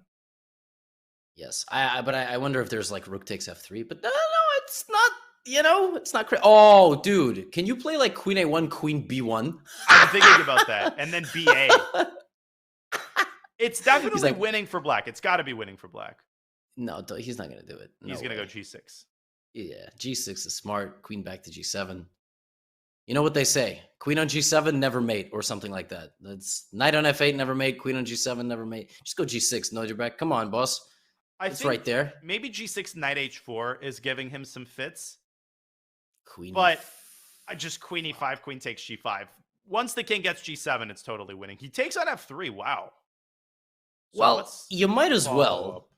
You might as well. He could just play g6 now. Or queen e5 and then g6. Yeah, because queen e5, f4, there's a check on e1. He does go g6. This is still a bit scary. It's definitely a bit scary. But... A little bit. That's No, it. but queen e5, goodbye. Queen e5 and queen takes g5. You could do anything you want. I guess it's not totally over. Maybe it's good to just go queen g7 and play solid here. Wesley will go f4, I think. Absolutely. And Noterbek going for mate. Rook e8, I think he wants. Yeah, he queen d4? King g8. Oh, there's no bishop a2. I forgot there was a pawn in the way. Pawn on b3, exactly. Oops. Yeah, this is rook e8 and Queen d4 check. Against Wesley, it really sometimes feels like it's never over. These guys, they never die. I think Wesley should try bishop takes g6 and force Noterbek to display the mate. But queen e2 and rook e3 is clinical. It's surgical, and he's got mate and 2 on h3. Nice. Beautiful. And it's a tied match. Unbelievable. Honestly, Noterbek just made a 2-point comeback. That was super impressive right there. It was really impressive. And it might be too early to start calling storylines, but I got to tell you, it's been a story of two matches just drastically. So just right off the bat, it looked like 88%, 12% was generous to Noterbek. Like after those first two games, it was like, Wesley's just going to run him over. But then Wesley forced a draw. And then Noterbek just played a brilliant fourth game. And I would even argue that fifth game was equally, if not more impressive. No, it was incredibly impressive. He exploited Wesley's blunder perfectly. But even more importantly, that was some super impressive opening preparation. King h8 and f5, an idea that I will admit I was very skeptical about. Positionally, looks dubious. But Noterbek clearly looked it up during the break. He consulted some of his opening files. And to go for that line against Wesley is not easy. And then to follow up as accurately as he did is equally impressive. Okay, so we have a fundamentally different path that they're taking here with d4 on the board early. What do you make of this? Yes, it's totally different. I mean, Noterbek has played king h1, g4. He's definitely not going to be doing it this time. We don't see any of the a5, a4 stuff. Noterbek trying to prove a point in this position down the middle. And I don't know what's next for white. Like, what do you take on d6 and take on e5? I never know what to do in these types of positions. Well, in that case, maybe we just don't say anything and let them make a move. I think so. I think the problem, Levy, if you take on e5, is actually maybe f takes e5 and black gets that f file pressure. On the other hand, I agree that d6 becomes a very tender spot that white can easily attack. I think Noterbek just basically says, I've got a slightly more pleasant position with no risk. But no b3. Yeah, b3. I really like these positions for white. I don't like black's knight on b6, but I don't play this with either color. Wow. f5. Both guys taking a page out of the other's book, playing f5. It's amazing. Two can play at that game, says Wesley. Now, the kind of obvious drawback is that white has knight g5, but I guess then black can drag the queen up to f6 and protect the bishop. That's exactly right. There are some juicy scenarios that you want to avoid. If we could bring up an analysis board after knight g5, bishop d7 would be an example of the kind of nonchalant move that's very easy to fall into. And before you know it, a b6, queen c4 check, and knight f7 picks up the exchange. So I think knight g5 is a testing move, but black is probably spoiled for choice. Queen f6. Yes, and I think it's a little too early in the match for some catastrophic blunders to be made. I think they still have plenty of time to kind of see through everything, but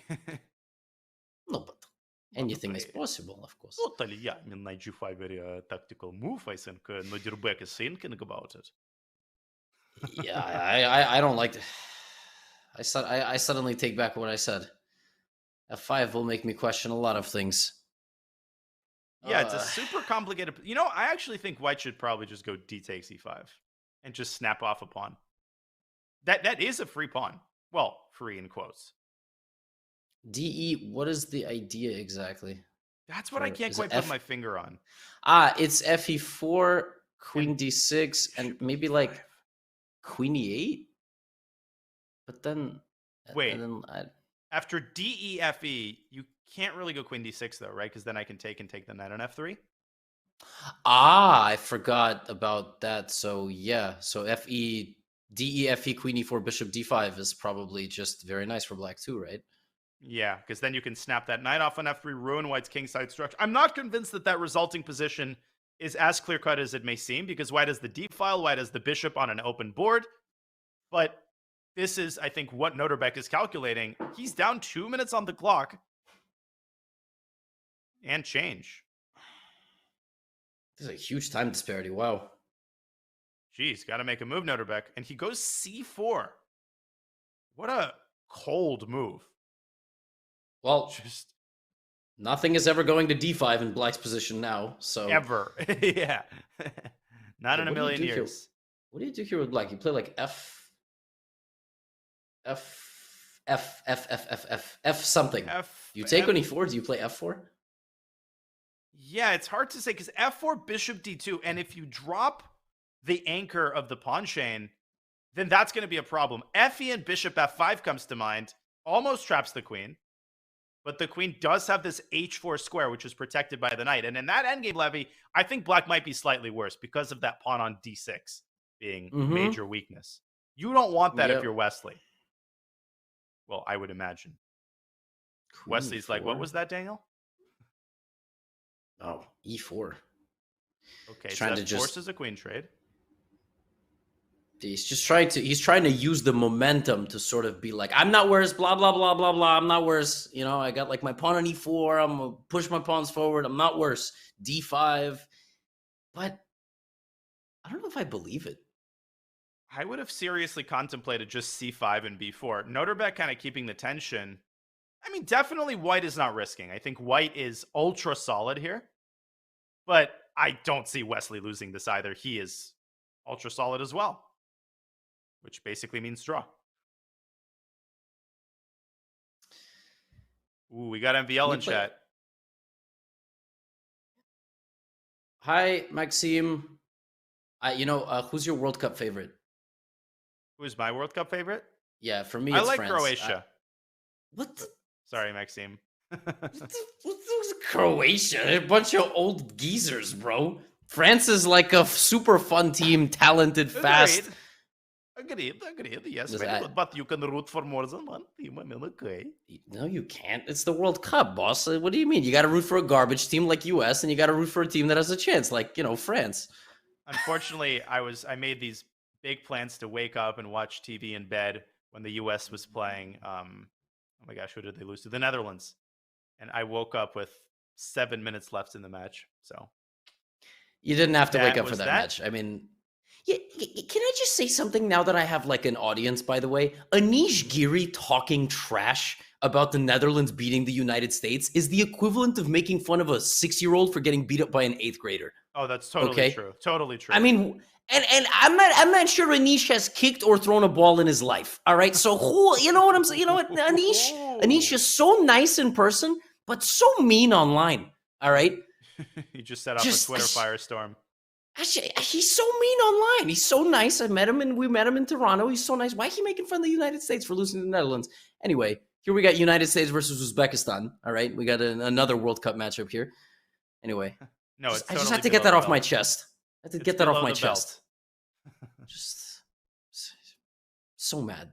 Anyway, French team is great. Brazil's great. Croatia's great. Everybody's great. Chad is great. MVL is great. Fantastic. Great. Levy's great. Not Anish, though. You got me mad. You got me very upset. So in the meantime, I think Noterbeck is making some progress. Not on the clock, but on the board. He's massaging Wesley's kind of weak central pawn complex. Maybe CD, rook C1. Okay.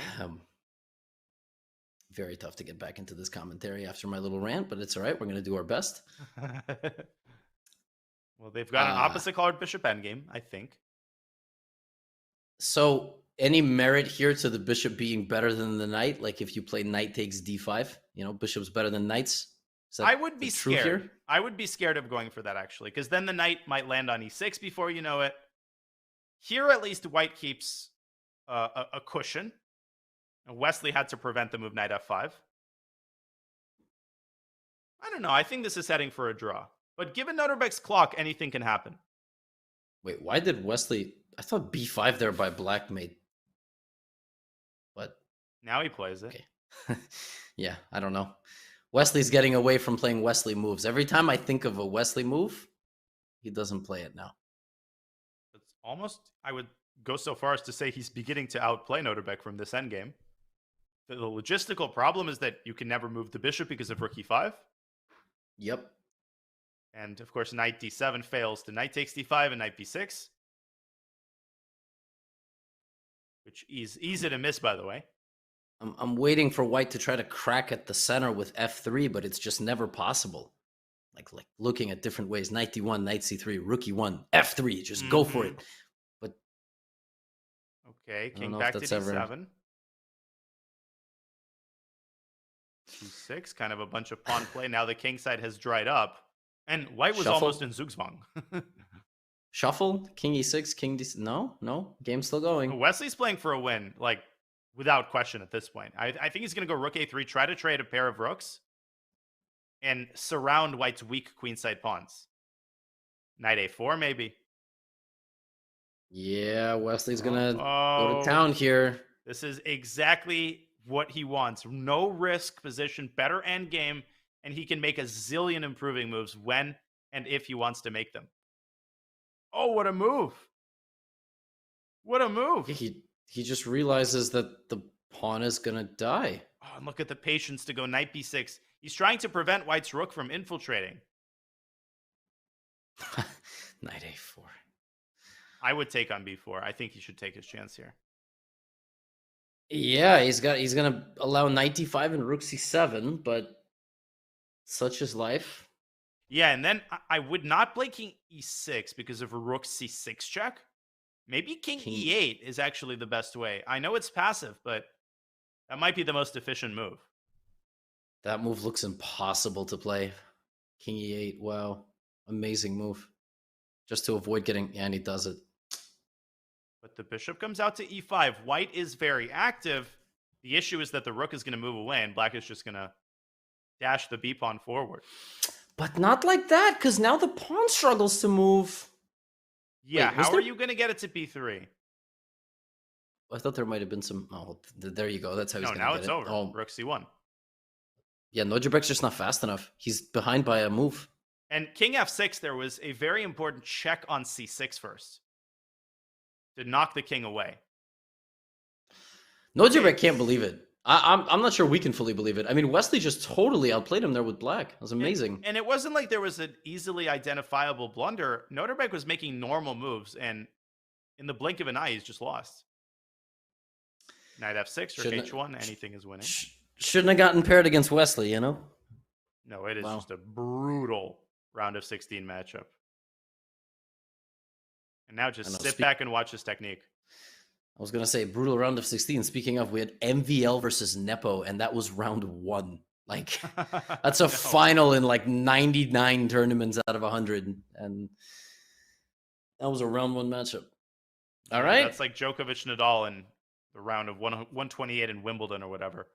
Yeah, they're just playing in the qualifiers. They just traveled to the event to get into the tournament. All right, the e4, e5 masterclass continues. This time we have knight c3. We haven't seen this yet. Normally you don't see this ever, really. But it's trendy now. The knight can go to d5 or a4. It's actually super trendy. I mean, and at some point this was just relegated to, you know, beginner games, basically. This is what you play when you're just learning chess, right? You just develop your pieces like that. But now all the top guys are doing it. And knight d5 is one of the main ideas here for white, to put early pressure on black's center. Well, not anymore, I guess. Oh, wow. Okay. Another super early approach by attacking in the center, d4. I don't know about this, though. Okay, Noterbeck just trades on d4. Wait, that I also don't really like. Now I feel like white's clearly going to have the edge. Yeah, this just looks like a really bad Philidor defense, no? I guess Noterbeck is just saying that he lacks weaknesses and he's going to go bishop e6. And he's very, very solid, but this is not what you want to have against Wesley. Like, the worst kind of position to have against Wesley. Does white go back to b3 here, or does white play rook e1? I think you go rook e1, maybe a4. Does white play f4, with rook d3 and rook g3 and checkmate? Wow. Ooh. If you gave me 10 moves, I wouldn't have played bishop b2. Yeah, he's kind of leaving the bishop on e6 in the dust. I actually think he's seriously flirting with the idea of f4. Yeah, I think so too. He's basically going to argue that the bishop is bad on e6 and it can be a target. Maybe even bishop f3 after that. You don't even have to attack, just... For sure. For sure. F4. But I think it all starts with f4. There it is. He goes for it. No, you're right. Bishop f3 might be the main idea here, especially if black's bishop reroutes to c6, which I think Noterbeck is likely to do. It's a combination of being attacked on the king side with also just space in the center and the pressure on the queen side kind of like being the main course of action, even though it looks like white should just checkmate on the king side. a6, wow.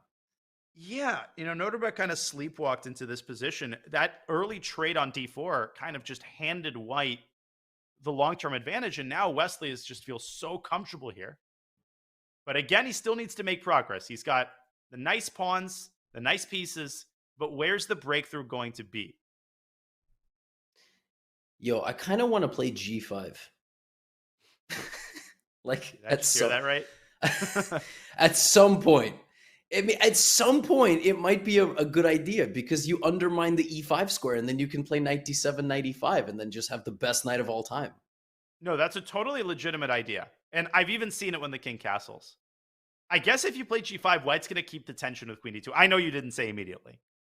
No, I meant immediately. I just didn't think queen d2. I just thought, I'll figure it out, g5. It's probably a horrible move right now, but it probably loses merit after c6. You can never play g5 now because now d6 will hang all the time.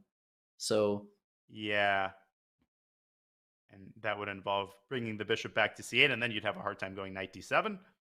So Wesley continues to improve his position, but he's not really making any concrete progress in the last couple of moves. Noterbeck, on the other hand, Levy, is perhaps preparing to start pushing his own queenside pawns, and that could get very dicey for white. Yeah, it could. White did everything. Now sort of struggling to find the next step of the position. Does white play g4 ever? G4, rook g2? I would seriously consider it. And at that point, you just have to start calculating g4, b5, rook g2, c5. Wesley making a very Wesley move. He puts he's the not king happy here. He puts the king on the same diagonal as the black queen and the weak f4 pawn. It's just insane. I would never play that. Wow. And here goes Noterbeck with his queenside pawns. He might go a5. He might go c5. He might also just do nothing. I mean, he could. Yeah, he could just say, well, if I need it, the threat is more valuable than the execution, right? So if I need to play a5, c5, and all this stuff, I will. But yeah, like bishop c8. Maybe. You're exactly right. He keeps this in reserve. He might be preparing c5 and bishop b7, exerting pressure on the e4 pawn. Fascinating game. Just watching these guys. It's like a high-level boxing match. Speaking of, 3 days. Some people will be boxing. I will be pegged to the screen. By the way, can I play g5 now? No. What am I doing? Queen g3. You really want to see this move on the board, don't you? I really do, but no. c5. He's playing the right way. He's playing chess the right way, the way it should be. Now, e5 here at least has to be calculated. e5 might be a way to liquidate and get a relatively risk-free position for white. I feel like that's up Wesley's alley if he can make it work calculationally. There's no way. That's not a word. Calculationally? There's no way that calculationally is. Come on. I'm Googling this. Here I actually got the browser. You can't get away with it. I think it's one of those things where it is going to be a word. Like, I think it's obscure, but it is a word. And by your silence, I take it is a word. Oh my God. That's not a word, man. By means of calculation, Wiktionary. That's so ridiculous. That sounds like a made up word. Calculationally. It does sound weird when you say it a bunch of times. I look back at the screen. It looks like black's position just scattered all over the place. D6, B4. Oh my gosh. Yeah, calculationally, I think black is doing okay here. Yeah, my instincts were incorrect there. Just yeah. See, this is why I just Your subscriber count on YouTube should count, not your SAT number. You know what I'm saying? Like that's just that's just my English SAT section did not go well. All right. Neither did mine for that matter, and neither is Black's position after e5, I think, which Noterbeck might have just allowed. Oh, bishop f3. There's e takes f6. Yeah. Double attack. Double attack indeed. Wait, what does Black do? Because you also... Wait, can you take on e5, actually? Holy smokes. Rook d8, queen d8, bishop b7. There's e takes f4. Queen d3, though, at the end of that line. Queen d3? Okay, that's worth showing. If we could bring him an analysis board. D takes e5 is what we're discussing. Now, we might still get this because the line doesn't even end there. E takes f4. Looks like Black wins. But queen g3 to d3. And apparently, Levy, I'm shocked that the eval bar isn't reflecting the fact that White is up a piece. You want to know why? Is this like queen b8, queen c7? Knight g4 check? Oh my god. And the idea is to deflect the white knight off of f2 so that you can take the queen and take the rook. And if hg, then Black has this vision, so queen h4. Holy cannoli. That's gross. Just absurd. Knight f6 to g4, only move that doesn't lose. Wow. Well, if you follow the philosophy of always look for checks, it's the only check. So maybe he will find it, but he only has 40 seconds. And unbelievable. Let me say something right now. You do not feel good seeing e5 on the board. No, and if you don't play d takes e5, if you can't make that work, then your position is just starting to crumble. F5, bishop g4, lots of attacking moves, and he goes for it. Did he see knight g4? I mean, you have to, right? If you go through this sequence of moves. Or did he miss queen d3? That's the big question. Now, it could be both. He could have missed queen d3, but with 20 seconds, is he going to see knight g4 in time? It's a beautiful move. Oh my gosh. I don't think he sees it. But you never know. It's Noterbeck. He missed it. I missed knight g4. How could he miss this obvious move? But yeah, I guess he just missed the sequence of moves where all the pieces are defended. Oh no. Queen f3 is a pivotal move. Without that move, Black would have won the piece back, and now it's over. White is just up a full minor. Knight d3. Whatever you want to do here is winning. Yeah, two seconds on the clock, and there's just nothing. King is just too weak. Yeah. Was there? No, there wasn't. Just queen c8, go for mate. Queen f7. Listen, queen and bishop versus queen is a draw, but bishop and 4 pawns, like queen d5 probably just wins for White. Or queen g8 check, I thought he should have played first. Oh yeah, he missed that. He completely missed that. But what is Black even threatening? I guess he wants a4. Nah, come on. There's nothing here, yeah. Just don't allow the pet. Shocking that there's no mate, but you can just play queen g6 and maybe even h4. I wonder if Wesley's kind of milking the clock a little bit. He's just enjoying himself. The result of the game is not in question. And Levy, that's a great feeling. When you know you're going to win, you just have zero doubts, and you're just kind of enjoying yourself. Yeah, he's going to take on... Maybe, he's going to give another check. Take with check. Noterbeck's going to resign. And story of winning streaks. 2 for Wesley, 2 for Noterbeck, now 2 for Wesley again. And this will be the final game, in all likelihood, of this segment. Given how prolonged the games have been, very much so. And this is a pivotal game for Noterbeck. I mean, can he do what he just did the first time? Can he curb the lead? With a win, Wesley jumps out to a 3-point lead. And I actually think the change in time control favors him. I mean, Wesley in 3+1 is just a force to be reckoned with. By the way, this time the bishop went out to g5 and h4, which is a line that's extremely provocative. Whoa. Mm-hmm.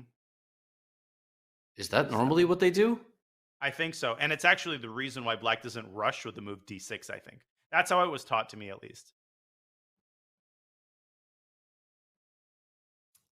Oh, so interesting.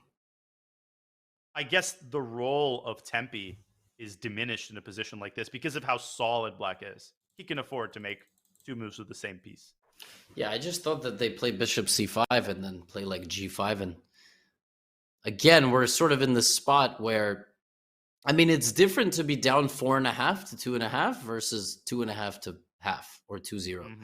Like when you just need to get on the board. Yeah, Nodjibek's got to relax here for a second. This is another game, like 3 games in a row that they're just trying to blow up the center with an early d4.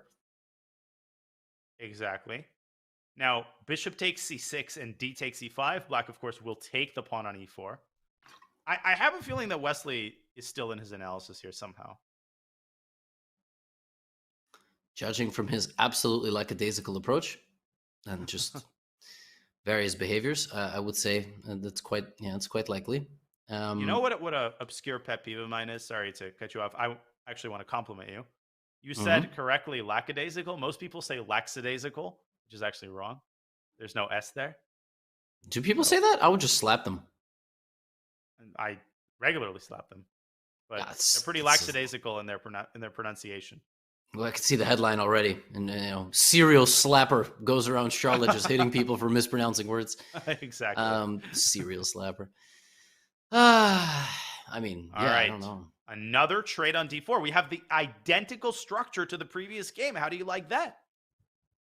I'm confused why we're repeating it, but such is life. I mean, seems like we'll be seeing e4, e5 quite a lot. And I'm all for it. Now, the bishop has a big decision as to where it goes back. Noterbek taking the conservative approach, just making sure e4 is overprotected. But I think Wesley's fine here in the endgame. A little boring. a4. All right. There, g5, knight h5. Just go for the bishop pair. I would go for the bishop pair. I don't see what's wrong with it. Yeah, I mean, the bishop on f6. Yeah, but traditionally there's a queen on d1, so this is not possible. But queens are gone. I know the eval bar doesn't reflect this, but I actually think Noterbek's a4 move was really careless. I think this gives Wesley kind of carte blanche in a position like this. 2 bishops, a bishop on f6, pressuring b2. White definitely needs to be on the careful side here.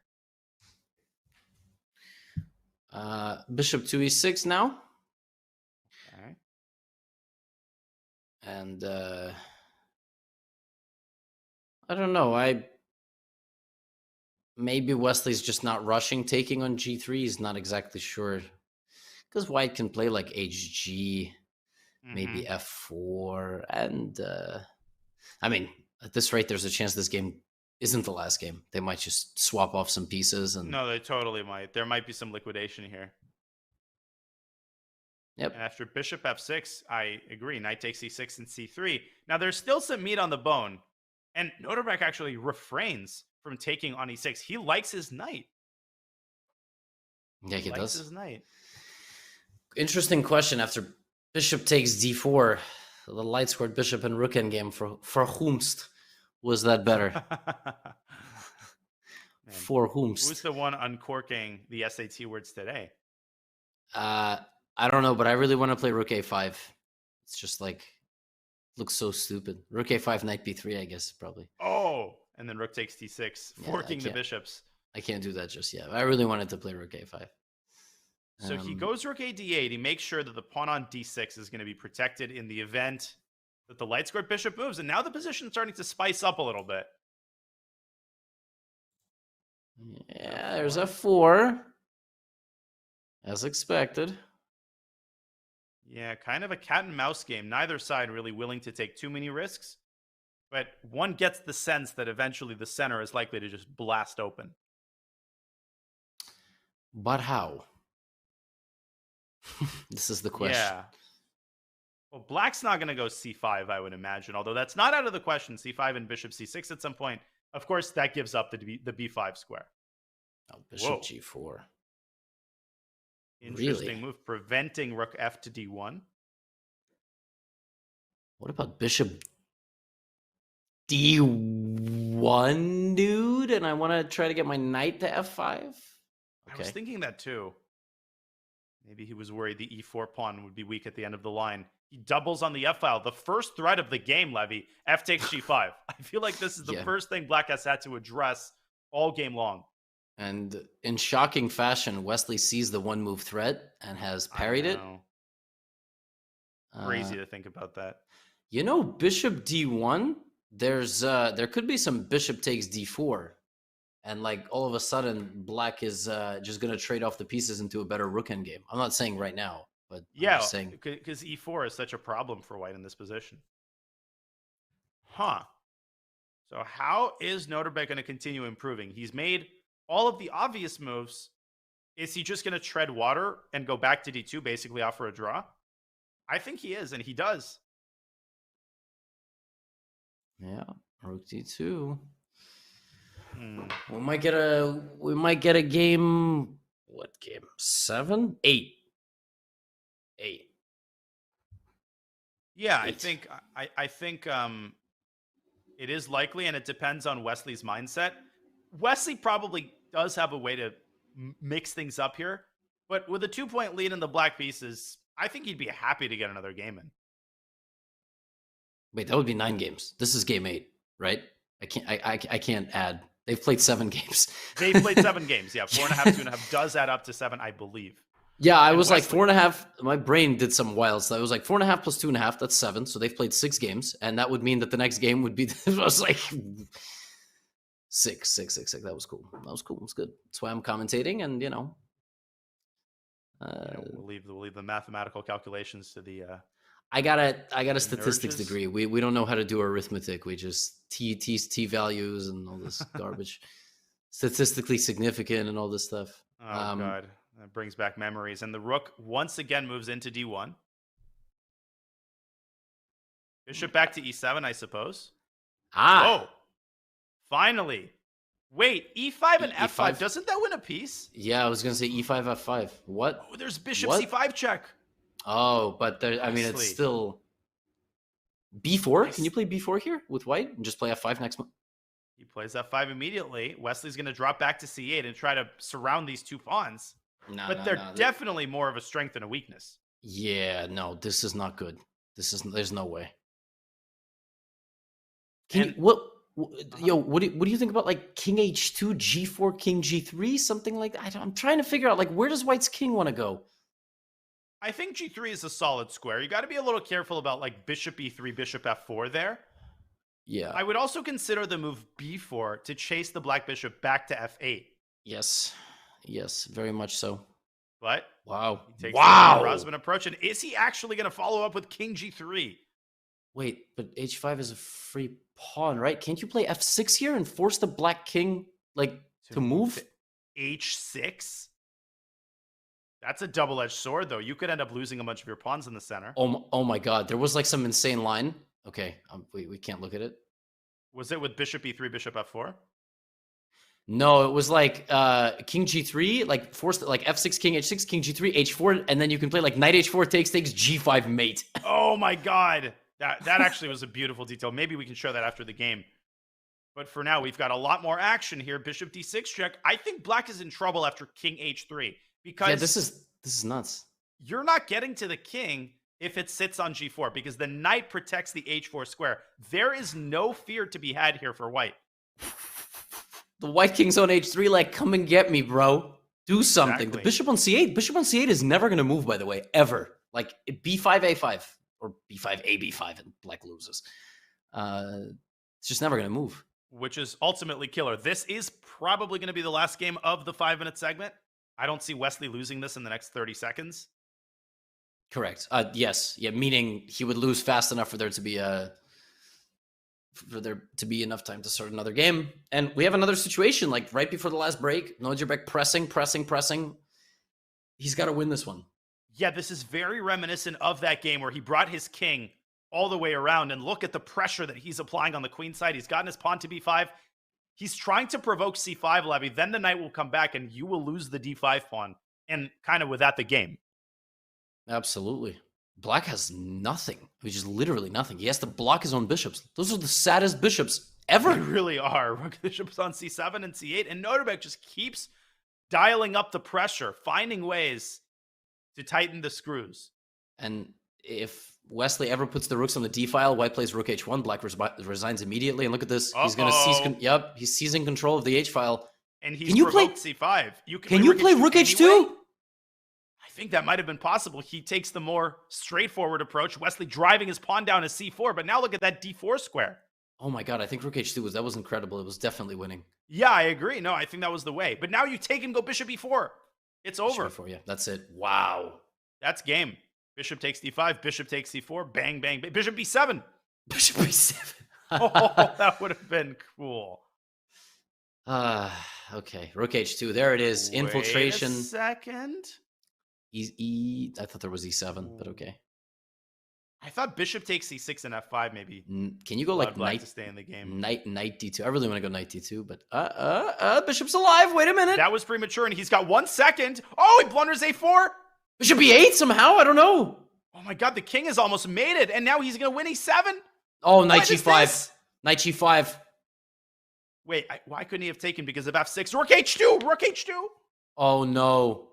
Is Wesley gonna save this? King takes f5 as possible. Bishop 8. He's going to take on f6. And Noterbeck's going to go king f7. What is happening? Noterbeck might lose. King e6. What is happening? Wait, he pre-moved. He pre-moved. Why did he pre-move? There's a 1 second increment, Wesley. What was that? Oh my God, what did we just see? Noterbeck waves off the game as if that was the worst thing I've just ever done in my life, but he gets the win. That is so important. Why did Wesley pre-move bishop takes e8? He had 2.4 seconds, which in the context of a time scramble is kind of an eternity. That was just a total mental lapse. And oh my goodness, what a comeback effort by Wesley, but it just not quite enough. Levy, what did we just see? I feel like we were just literally spouting out moves that they were not playing. Also, our moves were wrong. Like, that was completely nuts. So up and down roller coaster for the last 10 or 15 moves of that game. I feel like twice now we've seen games like that where Noterbeck just hangs on for dear life, and he's gotten 2 out of 2. So credit to him in those games. And that's how he needs to try to play. He needs to try to steer these games into time scrambles. Relatively speaking, that's still the area that Wesley finds himself least comfortable in. But the score is 3.5, 4.5. The 5-minute segment is concluded, folks. And before we go on a short break and start out our 60 minutes of 3+1, a reminder that registration is open for the Spring 2023 season of the Collegiate Chess League. If you are a university student and want to represent your school in the best online chess league for college students, sign up now. Do not miss your shot to make history in the biggest CCL season to date. Type !CCL, !CCL in the chat for more. Registration closes on January 13th, so don't procrastinate. Well, ladies and gentlemen, we are in for yet another barn burner. The match between Wesley and Noterbeck is heating up, and we'll be back with 60 minutes of 3+1 action on the other side of this short break.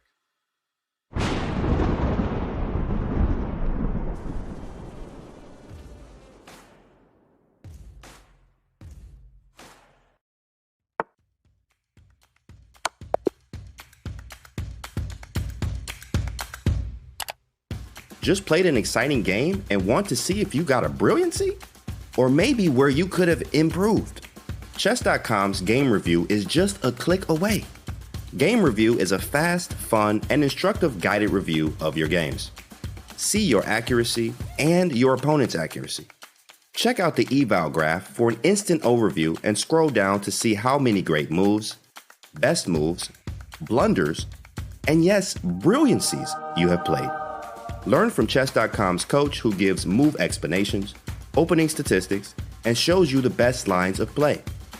With retry mistakes, you can get another shot at finding missed opportunities. Try Game Review today on web, iOS, or Android.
storm is brewing.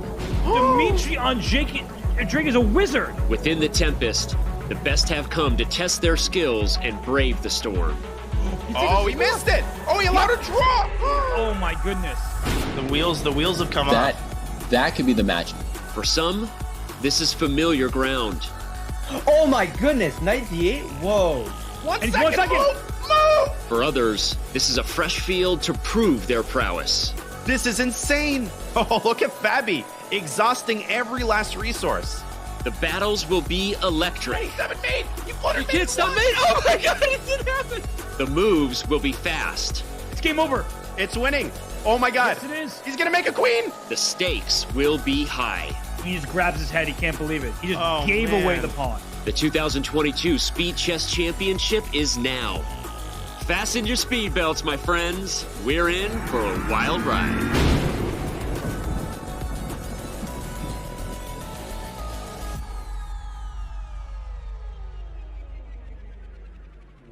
Welcome back to the Speed Chess Championship. GM Daniel Naroditsky. I am Levy Rosman, chopping it up for you today. We've got a lovely doubleheader. This is the first match between Wesley So and Noterbek Abdusattorov. 90 minutes of the match have passed. And Levy, it has been back and forth, back and forth. Wesley currently leads by a point. We could not ask for more entertainment in these 90 minutes.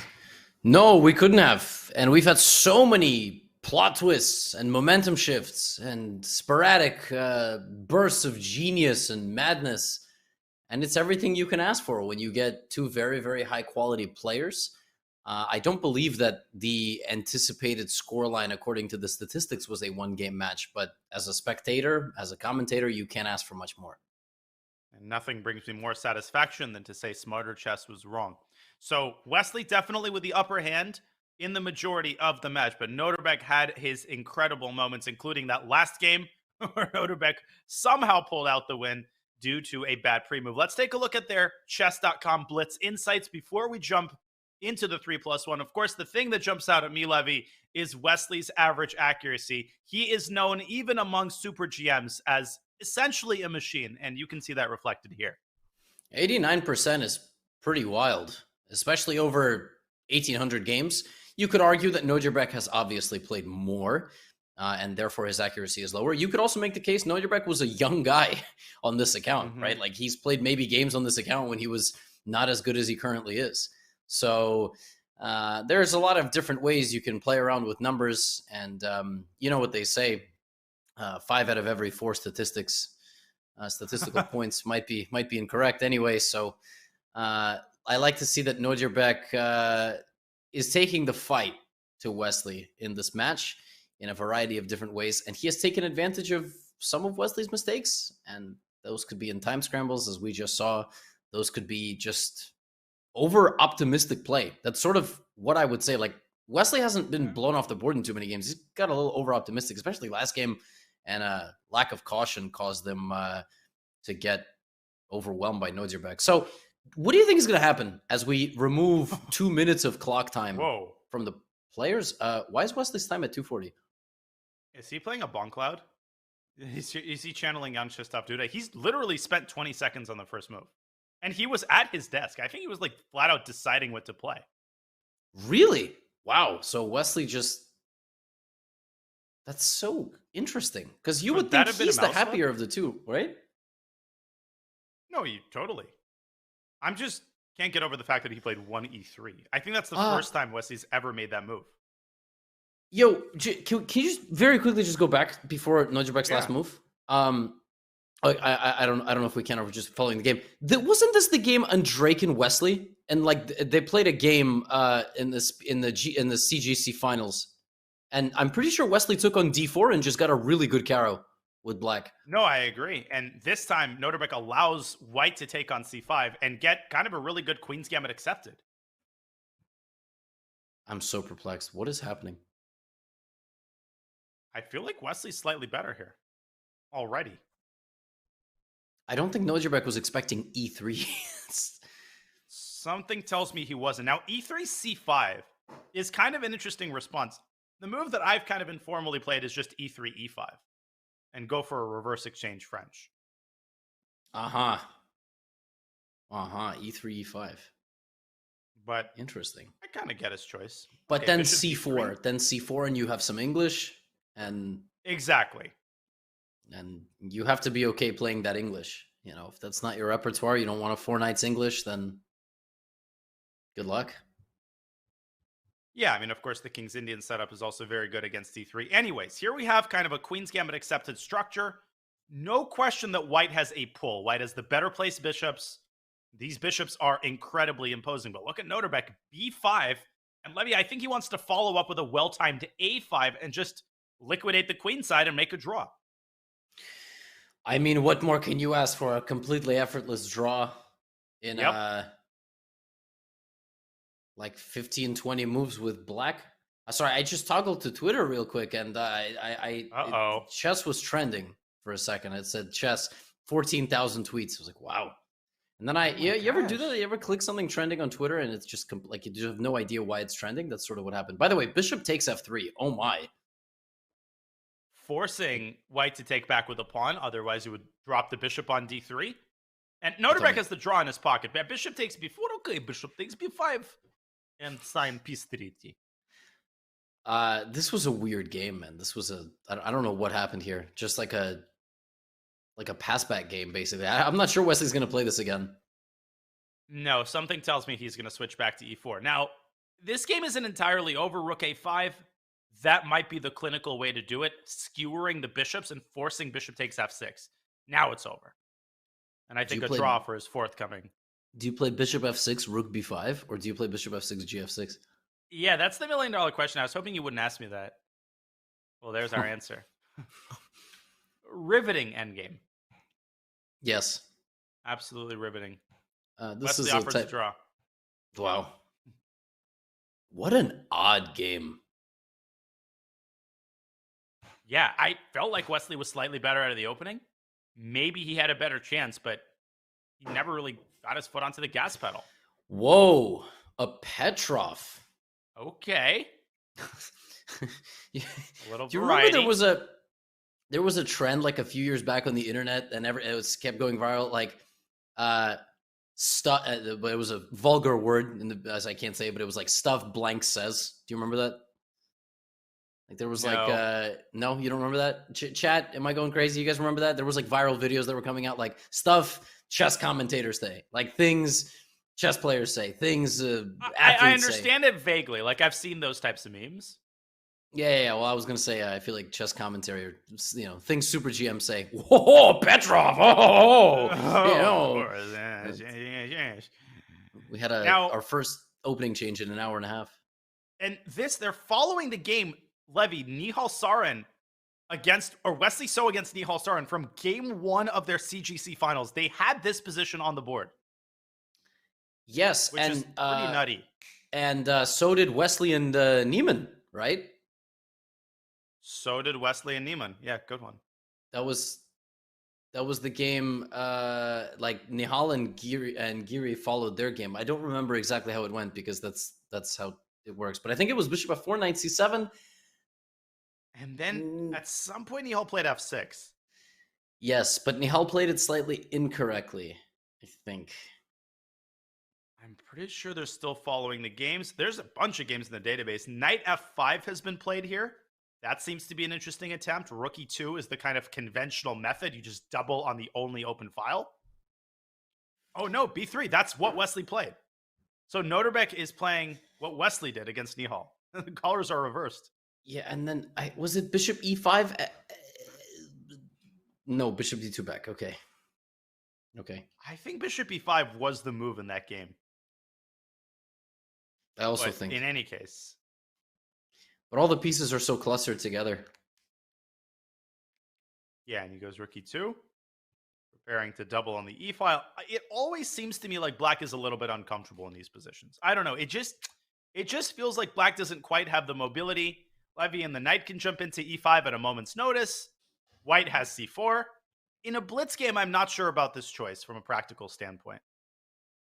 I completely agree with you.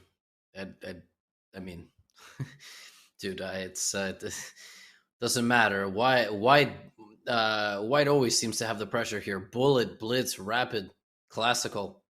Mm-hmm. But these guys have a way of also making it not really matter. Like my understanding of this position is very limited, but I can say like, oh, maybe knight g7, knight f5 looks good, but it's like completely not the right idea. I mean, maybe you got to do something completely different. I would much prefer to have white here. No, totally. And I think Wesley might just be going bishop g7, queen c7, and if he can get all of the rooks off the board, then he draws, but give yourself a little more knight g7 on the board. What was that about it being the wrong idea? I never know if I should be happy or if the player playing my suggestion should be, unhappy. But yeah, but dude, I mean, I think you and I are on the same page about this. This looks so much easier to play with white. It totally is, although Wesley has done a great job of keeping a time advantage. Now, knight takes f7 does not work. Black recaptures with the knight, and the other knight defends the rook, but Noterbeck continuing to massage the weaknesses in Black's position. I like the move queen f3.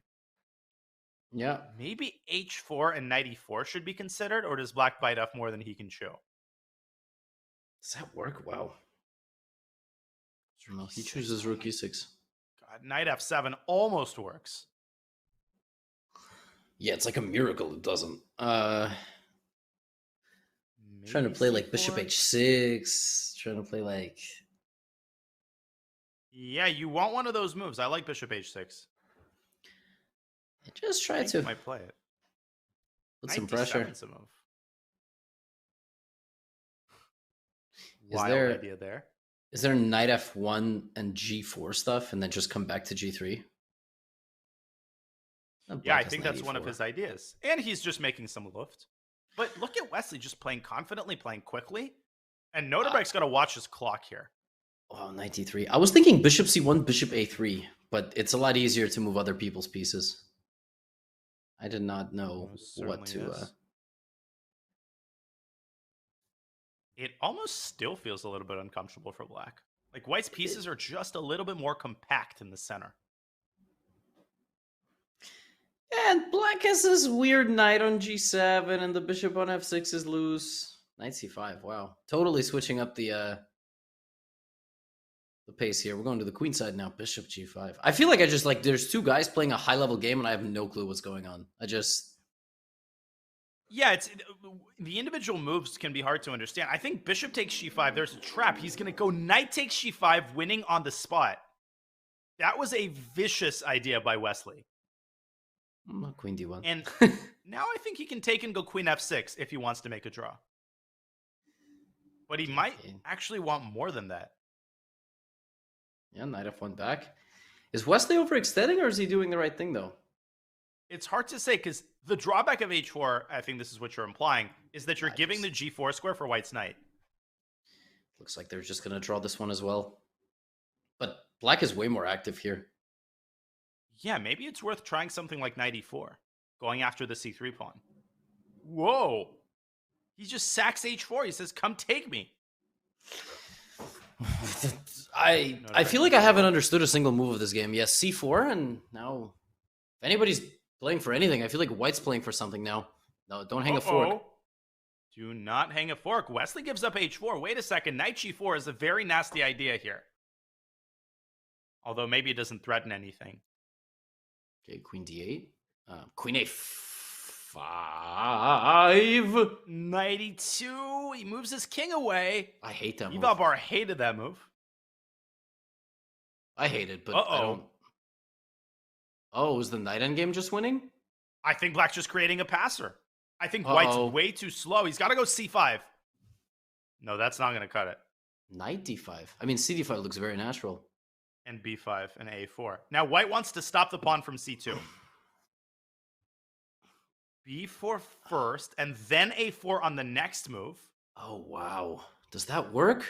I don't know. I don't know if it does. King f4? No, I think Noterbeck's close to saving this. Oh, he had to play knight b1.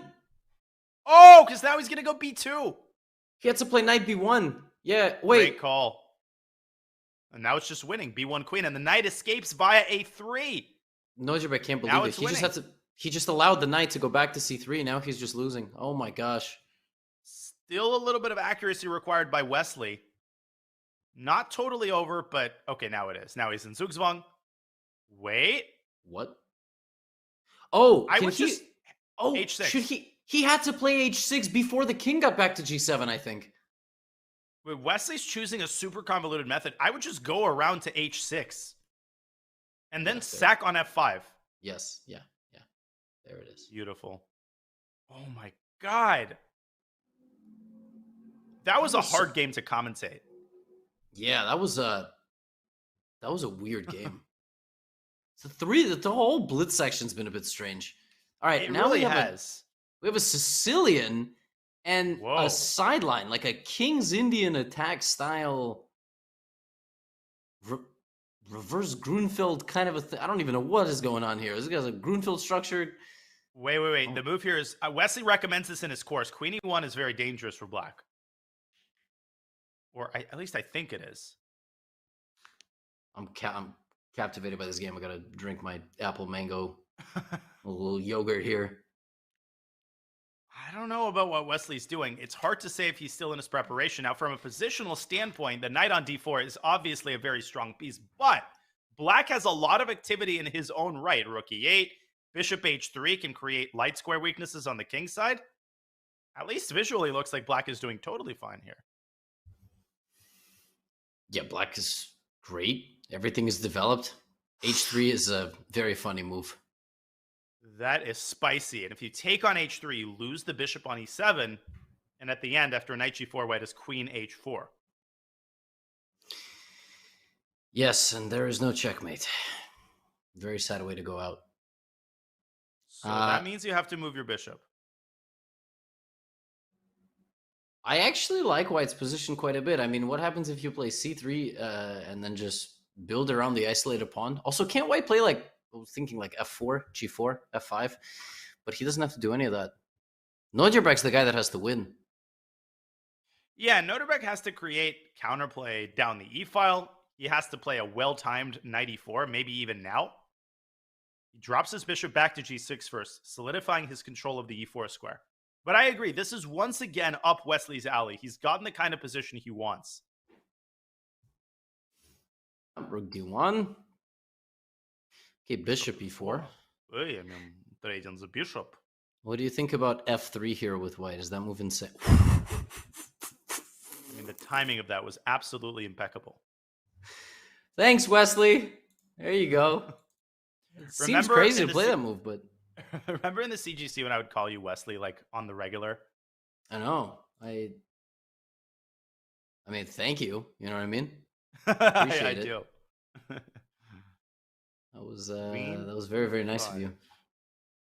I couldn't help it. It was natural. The more time that goes by, the more I begin to more and more kind of my confidence in white's position here is growing. I really like the trading of the pieces, and maybe rook e1 at some point, and d5 is going to be under pressure. But I could be severely overestimating white's position, and Stockfish is sitting there like, you're very stupid. But I really like it. I mean, bishop f2 and just, okay, rook e1, chill. But a point you made earlier is that the computer doesn't incorporate the trend of the game. Who have the last 5-10 moves favored? Who's the one making progress? And that, in many cases, especially in a blitz game, is just as important as who is better right now in isolation. And it's clear to me that white is the one. The trend of the game definitely favors white. But can Wesley actually convert something specific out of this beautiful knight on d4? And he's bringing it to f4. Interesting idea. It's amazing that his king is going to be the one taking back on f2, and yet it's completely fine. Yeah, because of that pawn on f3, holding down black's minor pieces. And then white's bishop will come around, or even h4, bishop h3. I love this. This is like Wesley's in his element right now. He could just waterfall here in the 3+1 segment. No, you just get that sense he's in buzzsaw mode, and black's clock continues to dwindle. Noterbek down to 56 seconds. And there goes the centralization of the queen. This is a completely worse nightmare position to have against Wesley. So, like, it does not get any worse than this. Although right? I love the move Bishop C2. It's a nice I think move for Noterbeck's sure. done a good job thus far. Is the bishop going to E6? I think you might have to. I think the more immediate question is the knight going to F4, or is Wesley going to delay that move because he doesn't want to trade heavy pieces? Okay, bishop D7. Wesley just to go knight F4. Wesley just very slowly, methodically improving his position. It's honestly mesmerizing to watch how he does it. Bishop F1, there it is. Yep, very well timed. Bishop F1. Rook C4. Yep, prevents Rook C4. We were always gonna. That move was always happening. He just decides to play it at the exact right moment. Exactly. G4 at some point for white. G4, G5. You got to watch out for knight to E4 check intercepting the queen, but definitely an idea that's on the horizon. 29 seconds now for Noterbeck. The eval bar hasn't changed at all, but it feels like the position continues to get worse for black. It just feels that way. Yes, it does. And now it is getting worse. Yeah, at some point he's just going to crack. I mean, there's only so much of this you can take. Rook E5 is possible, but not that effective. He goes back to D1. Yeah, Wesley loves just these kind of like easy moves. It's not going to do anything. I would consider C4. If I'm black, I'm going to consider to improve. Wow. If you're black, you would consider what? I was going to say G5, but not anymore. You love that move. I love it, but it's fatal. What, A4, A5 by white? A3, very not hurry. Bishop A2 he wants, I think. Wow. Wow. And C4 now? Is now the time? No, he still continues to improve. No, he's going to make Nozierbeck get down to like 7 seconds or 6 seconds, and then he's going to... Wow, completely opposite side of the board. He wants G5, and the reason he put his king on G2 is to prevent various shenanigans connected with Queen H2 check. This is like machine-like precision from Wesley. Position is just completely under control. There's nothing you can do. Black's position continues to deteriorate, but Wesley's clock is now down to 20 seconds. This is Noterbeck's best chance. Get this into a time scramble and try to make it tactical at the right moment. C4, there it is. Oh my, take on E8 man. and take on D5. And then G5. CD G5. Even C5 is possible. I was going to say, yeah, I like that.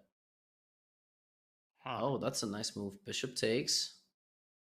The knight stays on F4 to protect the E2 square, but Noterbeck has gotten active at the right moment. Yeah, Wesley down to 6 seconds. This is scary stuff. Bishop C6 is a nasty, nasty idea targeting F3. King H. Oh, my. Queen E2. Force the queen trade. Force the queen trade. Oh, move! Make a move! He has to move! Oh! It felt like he had 0 seconds. He's lagging. Oh, my gosh. No, he's going to flag. Oh, my God. He has 0.5 seconds. He's flagging. Wait, what is going on? What? His internet gave out. Oh, no. He just lost on time. He lost on time in just a clearly better endgame.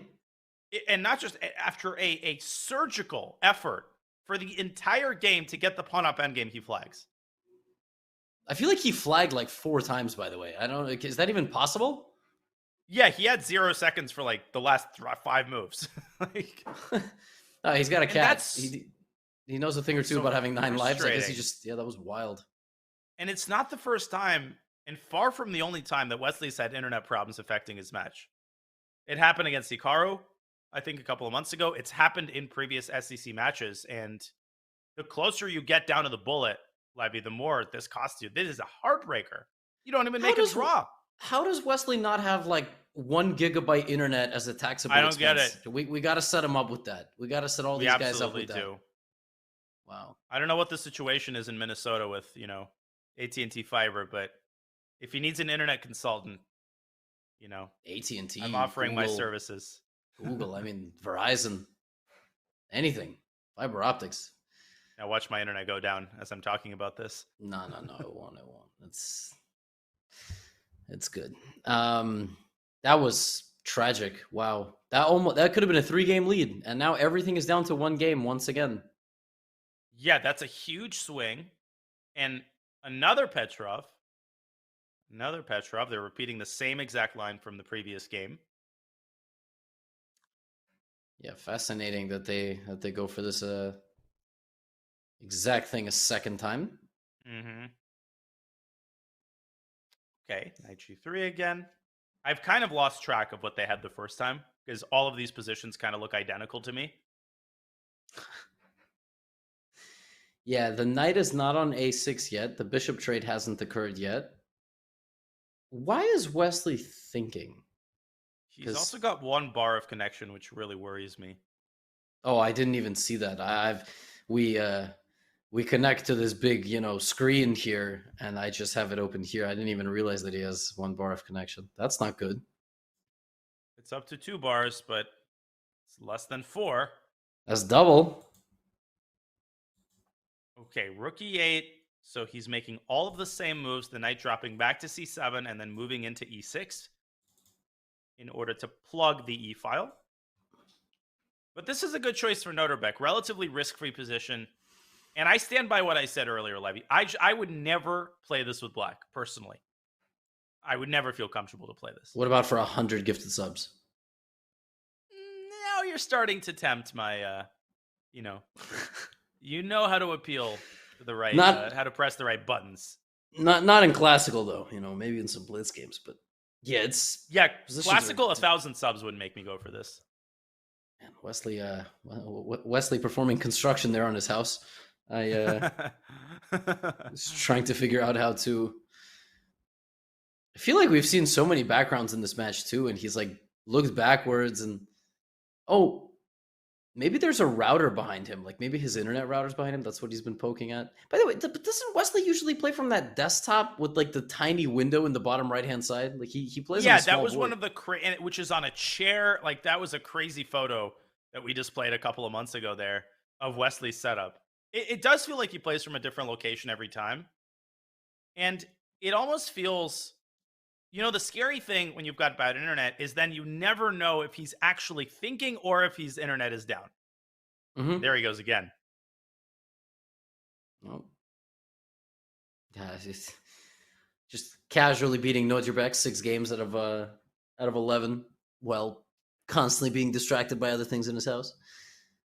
But once again, I think this works out for black, because if white goes knight e5, black's going to go, I think, knight f4 and force Noterbeck to give away this relatively important bishop. And I guess not. Yeah, and Noterbeck is happy to enter the same lines even if he loses games, because he's getting good positions. He's not really losing the games because the positions are bad. He is. Although we often talk about this in the SCC context, when you keep repeating the same lines, you get more and more frustrated because you feel like you should be better. But if you're not actually performing on result-wise, it affects you psychologically. All right, knight d7. It's tempting, but queen h4, I think, is just fine for black. Right. Nobody's going to go queen g7, h6. Okay, we do have knight d7. The bishop has been seized. Wesley-like. We have seized the bishop. So do you want to play h6 here with white, or what do you want to do? Yeah, h6 looks good. Bishop f4 looks like one of those moves just to tighten the screws a little bit. And, okay, Noterbeck takes the more ambitious approach. c4. A trade on e2. Okay, knight e6. I think black is still fine. I'm not sure that Noterbeck is going to repeat this line. Yeah, that's the thing. Wesley's just neutralizing him here. I can't help but feel like white has not gotten enough. And at this point, is it a dead draw? I wouldn't say it's a dead draw. Maybe it's worth going h6 and creating the preconditions for a back rank mate. Yes. g4 also. Very ambitious. I like g4. Queen h4 is an interesting tactic here. Trying to use tactics to solve the problems, but then white goes queen e2. No, that was unpleasant. The knight is going to live on a e6 forever. Yeah, and Noterbeck just kind of bails out. I think this is tantamount to a draw for. I feel like after a very bloody 5+1, it's been a very like relaxed 3+1. I can't Extremely. You know what I mean? I don't know what it is. I don't know what happened. Just sort of. Yeah, the games have been super long. They've been kind of grinded out affairs, and it almost feels like neither side has had a big advantage in any of these games. Like, yeah, despite multiple decisive results, we've just had like some weird. Exactly. Okay, maybe something might happen here. I don't know. Is there some meat on the bone? G5, knight f4. Oh, then queen f4. Okay, Noterbeck just trades. It's still not totally over. White can pretend that he's slightly better after queen f4. But black takes and goes king f6. Nice queen f4 action. Then. All right, losing this would take a lot of effort, so maybe somebody won't lose this. Can just toggle between f4 and g4. And a draw for is forthcoming. Riveting position. Riveting endgame. Tremendous game here by the boys. Oh, f5. F5 was tricky. Spicy. Wait. No, a6. A6. Yeah, black is okay. Black is okay. F6 locks up the position and leads to a forced draw. Yeah, another one of those very kind of tame games. And you're right. I think Noterbeck is going to mix things up a little bit in the opening in his next couple of white games. Okay, so now we see Wesley goes back to the e4. Noterbeck is completely fine repeating this sort of, I don't know what you would even call this. Yeah, the weird IQP structure. But the ball is in Noterbeck's court. Wait, he's doing the exact same thing. Literally. And at one point, yeah. His position was terrible last time, no? I'm totally puzzled. I feel like he might have an improvement in his mind that he wants to try. He didn't let Wesley go h3. Uh-huh. And you're saying that was very important because that preserved the bishop on g2, which is a key cog in the machine. Yeah, last time he got hit with this h3 move, and so e7 was loose, but now he actually gets to trade it. And okay, I mean, the light squares for white are still going to be kind of weak, but what exactly is the point? What if white just moves the queen and plays f3, c3, bishop f2, and does the exact same thing? I'm totally bemused. White is definitely better here. White is playing without risk. Just because you've gotten rid of the bishop, as you're implying, doesn't mean that white doesn't have the other advantages of the position. So some of the opening choices have been puzzling, and maybe Noterbeck has the kind of good memory effect because he did win, technically, the last game in this line. It was due to Wesley's internet, but still, maybe he kind of wants to rub it in a little bit. h5, wow. I look back, and we have a big attack on the way. So does white want to go h3 to meet h4 with g4, as is typical? Yes. I don't know if you want to overcommit with white and play h4. It seems kind of crazy. Agree. G4 square being a juicy spot for the knight. No, Wesley goes knight e2. Going around to f4. All right. All right. So how is black going to address the problem of knight f4? Because once the d5 pawn collapses, your whole position is liable to collapse along with it. Thankfully, I don't have to answer this question. And this question is better reserved for Noterbeck, who continuously plays into this position and seemingly thinks he's okay. Whoa. Stopping knight f4. Maybe that's what you had to do. But F3? Now f3. Yeah. Forcing the knight back. And bishop d4, continuing to make progress in the center. Oh, that pawn was hanging. Apparently, it was not a good move. Terrible move. Just because black has way too many threats suddenly. Oh my god, queen c2, d4. Oh, and b6. Oh, b6 is a huge threat. It's a double attack. That was such a lackadaisical move, you know? It came out of nowhere. It just felt wrong.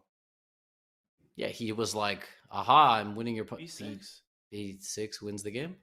He just dropped a piece. Like, on the spot right there. He has to play bishop takes b6 and try to pretend that you have 2 pawns for the piece, but his king is now in shambles as well. Now he's going to come back to c4. That was so crazy. He just hung a piece for no reason. A lot of strange things going on in the 3-minute segment. Levy, this match has taken a strange turn. Yeah. Okay, knight f5. Blundering knight takes b2? Or no, knight takes b2, rook takes e8. Yeah, rook e8, and then you kind of survive the worst of it. I think there must be a winning move here. Noterbeck just takes and takes on b2. He says, give me that pawn. You've got 1 check on h6, and it's totally futile because of king g7. Huh. And there it is. Knight h6, knight f5, and you'll just move.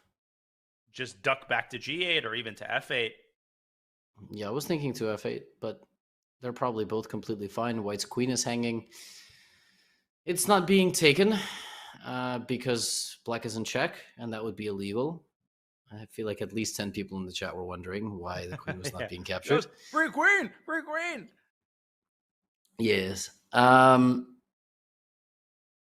What a weird segment. 3+1 is so weird. I'm trying to put my finger on like what exactly has gone wrong for Wesley. That internet game was a big reason. Like that really set the tone. But he's also had a couple of games where he just hasn't managed to create anything out of promising positions, such as this game. I know. I'm very curious to see if we're going to get a Petrov. I doubt we will. What if Nojibek just shows up next game and plays d4? That's kind of what I want to see. I want a little change of scenery. h4. Wow. Wesley's still trying, but rook e8. Yeah, just trade the rooks. I mean, it is. Let's put it this way: it's not fun to be down a piece, and I'm sure every single person in the chat has been down a piece probably today. But I gotta wake them up. They're all probably just still arguing about Johnny Depp. I looked over at the chat recently, I don't know, 10 minutes ago. They were talking about Johnny Depp, doing some chess commentary here, talking about Johnny Depp. Yeah, I heard that through the grapevine. Ha! Ha! Queen h2 check, and Wesley's not laughing. Yeah, no, he's not laughing. Queen h2. What Queen is h2. he? What's he waiting for? What? Does he not see Queen it? h2 wins the queen or leads to mate. Choose your poison. Okay, what was that? That was so strange. I think he was like, is this too good to be true? Wesley just seems deflated after that loss. This game was uncharacteristic. Where is Najibek going? I think they're going on their halftime break. Oh, okay. Yeah, they both got up so quickly. I didn't even realize that there was a halftime break. I was like, I can't believe we've already had 35 minutes of 3+1 action, and Noterbeck has tied the match. I mean, yes, he's gotten lucky in that one game, but this was perhaps the smoothest game of the match so far. That was incredibly smooth, but you helped a lot when your top 10 rated opponent just gives you a bishop. That was like Fischer Spassky-esque, just took the pawn in the corner, knight c4, trapped the bishop, and it's a tied match for the first time since, well, 2.5. Yeah, that's a great comparison to Spassky Fischer. It feels like this match is up for grabs. Who can build up momentum and sustain it over the course of several games? Will Wesley's internet remain stable? Well, there's only one way to find out. We will give the players a breather, and we will take one ourselves. The match is all tied. We're having another barn burner and another match that is very likely to go down to the wire, ladies and gentlemen. So stay tuned. We'll be back with more Speed Chess Championship action from Wesley against Noterbeck on the other side of this short break.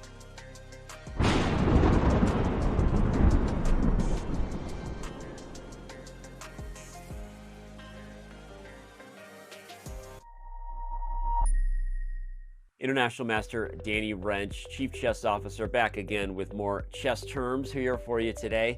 We're going to talk about the passed pawn. The passed pawn must be pushed. You hear it said often, and that's because just about every endgame you see that isn't a blowout often comes down to maybe someone's up one pawn, or maybe even just the first person to create a passed pawn is the person who goes on to win that game. We're going to talk about what the passed pawn is and define it for you in today's video. Let's do it. What is a passed pawn? A passed pawn is a pawn that has no enemy pawns stopping it from moving forward. That means pawns either on the file in which it resides or on the adjacent files that would therefore capture the pawn should it advance. So if a pawn has none of those things stopping its way, then it's time to push them, baby, as our boy Yasser would say, and as you hear mentioned on many broadcasts that you would watch on Chess TV. And on that note, as we look at our game examples we like to do, this is taken from Tomaszewski versus Rajabov. Here, White plays the move b5 exclam, which highlights, again, it's not how many pawns you have, but who's going to be threatening to get a queen first. After Black takes it, White pushes forward with gusto, and because the rook can't blockade the pawn due to the light square bishop, this game is already over. Black is going to have to sacrifice the bishop for the pawn on b6, and White would simply be up a minor piece. Note that after the first move b5, should a takes b5 have been played, White would have pushed this pawn and then trapped the rook on a7, showing the power of the passed pawn. As with it protecting the bishop, this rook is completely out of the game, and White would easily go on to win, picking up pawns and just flexing the rook's muscles over the bishop for the rest of the game. So here we see a passed pawn being used as a weapon to just cramp down and trap all of your enemy pieces. So this has been another Chess Terms video. Hope you enjoyed it. Hope you're enjoying all of them. And with that, I will sign off, hoping that you learned something about what a passed pawn is, and we'll see you around on chess.com.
A full screen view of none other than Norbek Abdusattorov, who is locked in a tied SCC match against Wesley. So he has turned this match around in the 3-minute segment. He has benefited from some shoddy internet, but all credit to Norbek.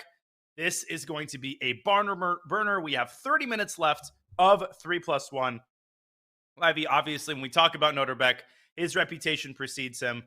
He basically doesn't need an introduction. If you haven't heard of his name, that means you haven't been playing chess for more than a year. Correct. And since he doesn't need an introduction, I will not be addressing anything on this player card. No, just kidding. He is the youngest world champion in any format. He became the world rapid champion, and he has an opportunity actually to kind of defend that, although it's not a match, it's an open format. That will be at the end of December this year. He will most definitely be participating. He's only ever played in this BChess Championship once, and it actually was a loss to Wesley So. But today's prediction going into the match was 88% Wesley, 12% Nodjabek, and the scoreline, a friendly reminder, was 18.5, 9.5. That scoreline looks kind of absurd now because it's 6.5, 6.5. All right, so that means that Wesley is going to win the remainder of this match 12-3. Yeah, I don't know. I don't think so. Don't think so. Don't think that's happening. I think Nodjabek is flipping everything completely around. Well, as the underdog, you got to follow the famous sports advice where you basically try to shorten the game as much as possible, right? You tell Nodjabek, hey, you can have a tied match going to the bullet. He takes it.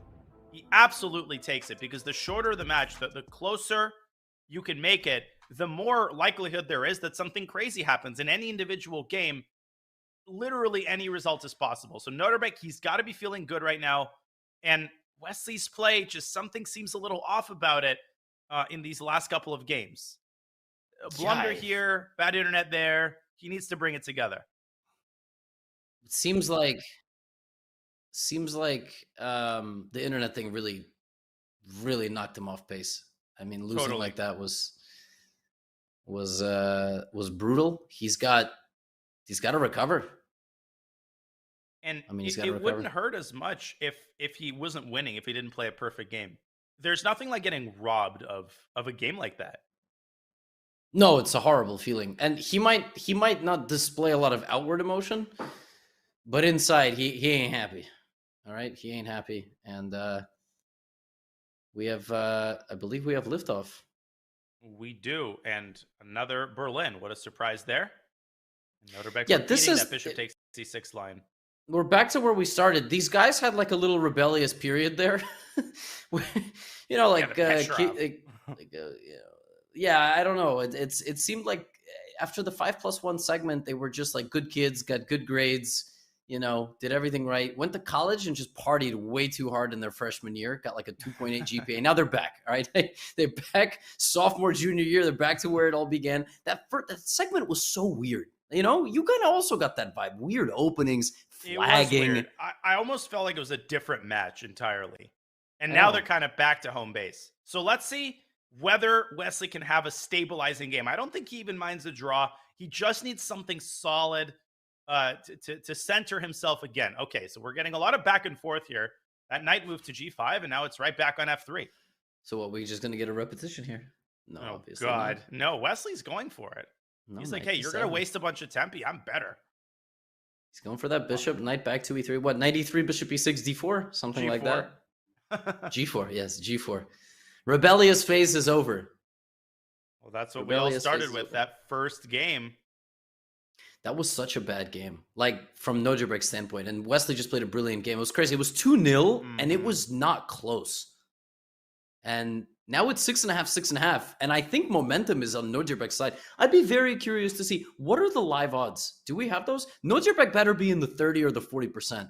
Because he was 12, and I think his highest was 18 that I saw. But I don't know if our live odds are tracking. But he's got to be at least a 30 or 40% at this point. Oh, absolutely. Absolutely. Given the momentum and given the trend of the match, again, it's all about the trend. As we take a look at the nifty Smarter Chess graphic there, the current live prediction is 32%, which, given what he started with, is a pretty hefty number. Yeah, that's nearly 3x. Of course, Smarter Chess doesn't have a variable for Wesley playing on 1-bar internet and likely very tilted, right? Like, that's not a statistical factor.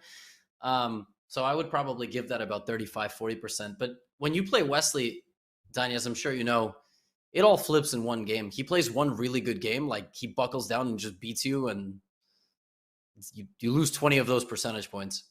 No, totally. He's just so hard to get out of his comfort zone. He has this way of just steering games back into areas that he feels comfortable. And he's doing that here with a nice little Berlin, going for a structure that he knows very well. And a big question here is, which way is black in a castle? Knowing Wesley, I don't think he's going queenside, but you never know. You just never know. Maybe he won't even castle, just king d7. But again, Neuderberg wants f4. Yeah, White's position looks super easy to play. But bishop b4 is a great move, eliminating one of White's main attackers and taking the sting out of the move f4, which he plays anyway. Yeah, I was gonna say, what exactly are you taking the sting out of? I just didn't. I didn't. No, because bishop c3, bc3. I thought, okay, you prevent knight d4, but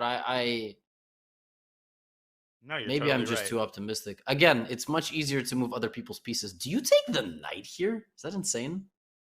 You can take the knight. You can technically take the bishop, although I don't think he's going to do that. What He if you does take and just go the back knight. to knight f3? Looks good to me. Maybe, well, again, e5, just like in the first game, you have to be very careful of the bishop sinking its teeth into d5. Mm-hmm. But you can just keep these pawns on e4 and f4 to restrict black's bishops.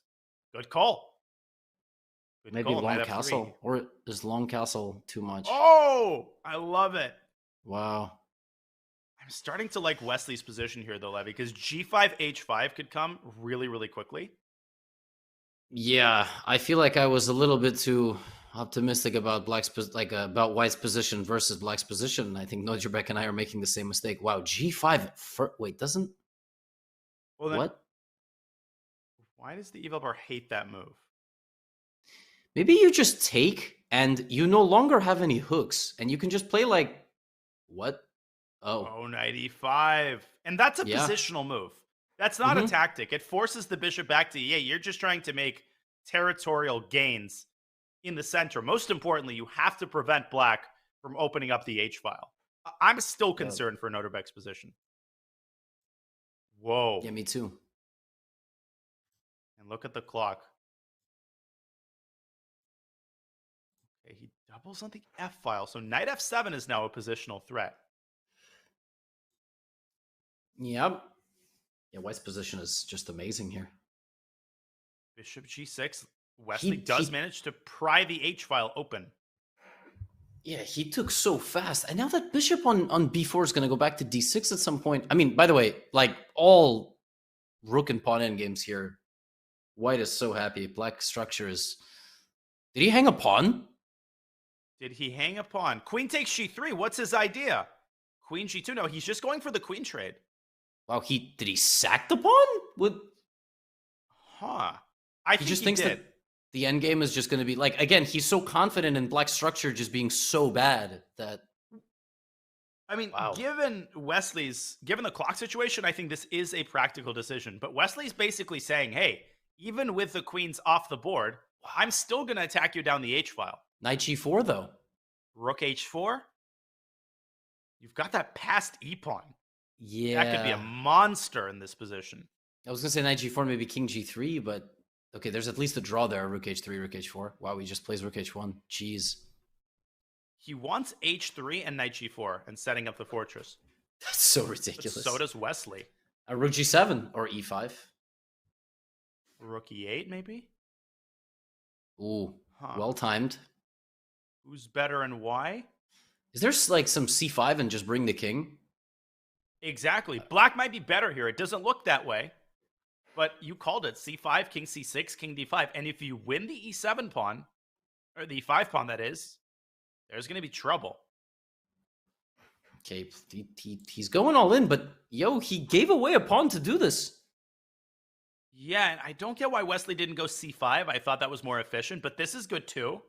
King coming to e7. Noterbek might lose this. I think he will. d7, he's trying to defend everything, but here comes g4. Oh, that's brutal. g4 is a brutal move. Doesn't hurry with it. Knight f8. Oh, knight takes g6. Oh, yeah. Wow. Oh my And god, e7. yeah, knight takes g6. It's Now the crazy. knight is almost trapped. Knight. Rook f1. Bishop f4. Oh, Wow! what a move!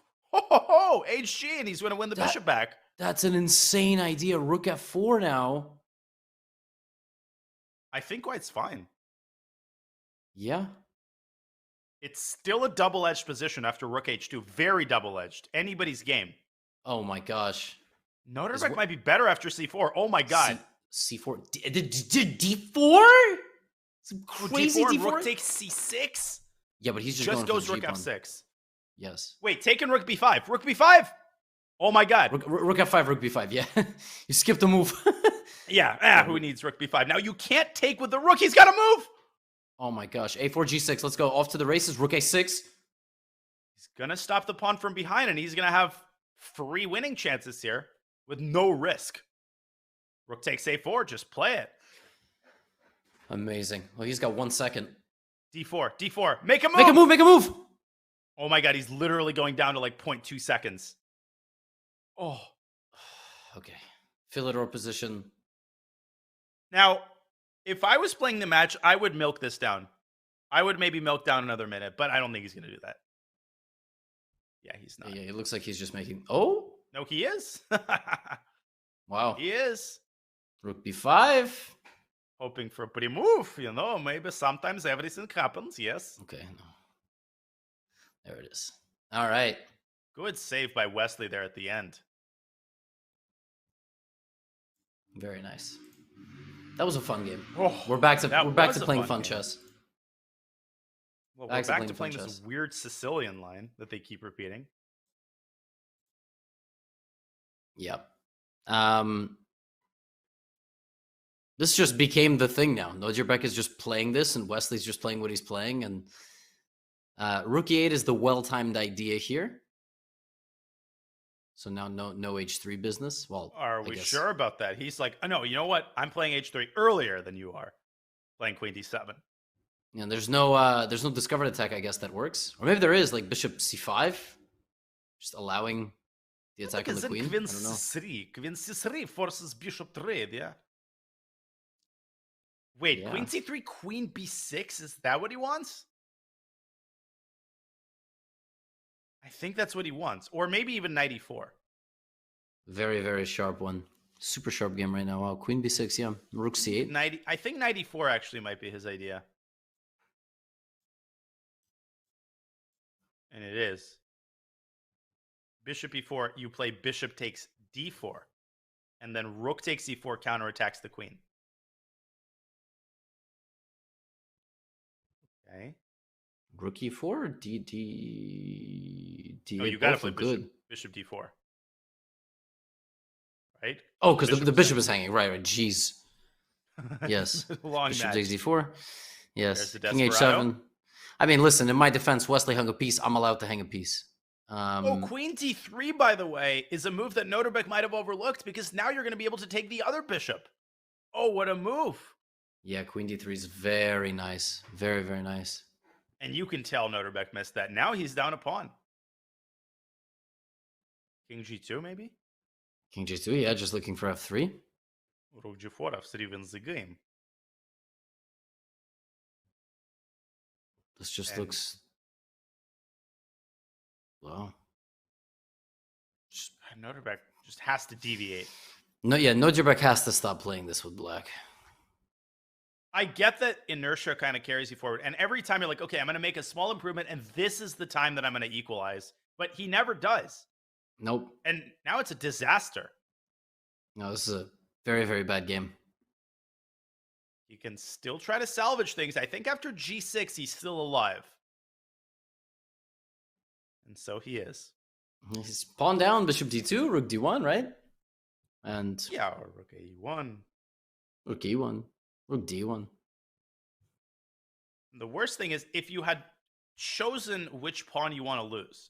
At the very least, lose the D5 pawn. Now he's down a pawn, and he runs the risk of losing that pawn in the end. Yeah, D4 is just very well protected. Doubling up on the H file is coming for white. Mm-hmm. Contesting the other open file. And trading a pair of rooks. And he can just play it slowly. B3, A4. Wesley loves these type of positions. I mean, who doesn't? The thing about Wesley, though... C4. The thing about Wesley is what? gonna say the thing about Wesley is he may not even necessarily just go all out, try to checkmate. He'll just slowly improve, like we've seen him do this so many times, even in this match. But now Nozierbeck knows that he has a strategy in his back pocket, which is survive as long as possible until Wesley flags because of bad internet. It's like somehow it's like a legitimate strategy. 12 minutes to go. This 3-minute section has flown by. And we've got a couple of absolutely pivotal games. Although, judging from yesterday's match, Levy, it almost doesn't matter what the score is going into the bullet because clearly any of these players are capable of making a comeback. So, I guess I should hold my tongue. Whoa! Now, that's an interesting idea. He's banking on this massive passer on d4.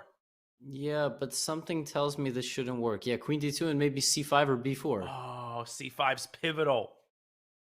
Yeah, if the bishop was already on c5 and a pawn was on b6, this would be... Yeah, black might actually have been even better maybe in some positions. But yeah, it's still not over. It's just that the d-pawn is so hard to push forward. Maybe b6.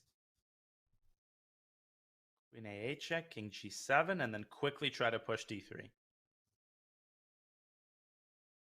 Queen a8. No. Queen d5. Whew. I think it should be winning. We'll have time for maybe one more, depending on how long this goes. But yeah, I would guess 2 more. But you're right. If this takes another couple minutes, then the next game might be the last. And breathe Okay. out. That's a paper tiger. A what? And a paper tiger. Paper tiger. I use that expression at least once per commentary. Paper tiger. I like that. I might make my next screen name Paper Tiger. Paper tiger. A5 is not a paper tiger. No. And b4 is brutal. Now, a6 bishop g1 is a mate threat, but white always has this move g5 to create luft for the king, and it's on. Yeah, almost, but not quite. Still b5? going. Yeah. Still going. Yeah. Okay, where's the knockout? Is it queen b8 and a7? Queen e1. Oh, I thought queen e1 was just winning, but that also works. I guess queen e1 there was rook h2 maybe. Yeah, but king g4, what? I guess the bishop can move. All right, all you have queen to do d4, is go f4, or that. Now, if I'm Nozierbeck, again, I would try to milk the clock down a little bit, but I think he's just going to resign. Or not. Or not, yeah, he keeps it going. King e3 or king g3. Now he's going to resign. Yeah. Yeah. There we go. So probably the next game is the last game of the Blitz, and it's probably a must not lose game. Like a 1-point match is doable, 2-point match is doable. We've even seen a 3-game match is doable going into the bullet, but I don't think Nozierbeck is going to show up and win 4 straight games to start the bullet segment. I don't think either of them are going to, but it honestly feels like Wesley's back to his old tricks and back to his old ways. He has fully stabilized after that brief interlude at the start of the 3-minute portion. But can Nozierbeck make something of this structure? The rebellious breakaway. I know. Yes. I mean, Nozierbeck needs to be careful. He's playing way too outlandish of an opening. I mean, a Berlin, come on, man. Got to respect the game. I feel like we've had this structure on the board like 20 times. No, literally every single game. It's like a bad movie loop that you just can't snap out of.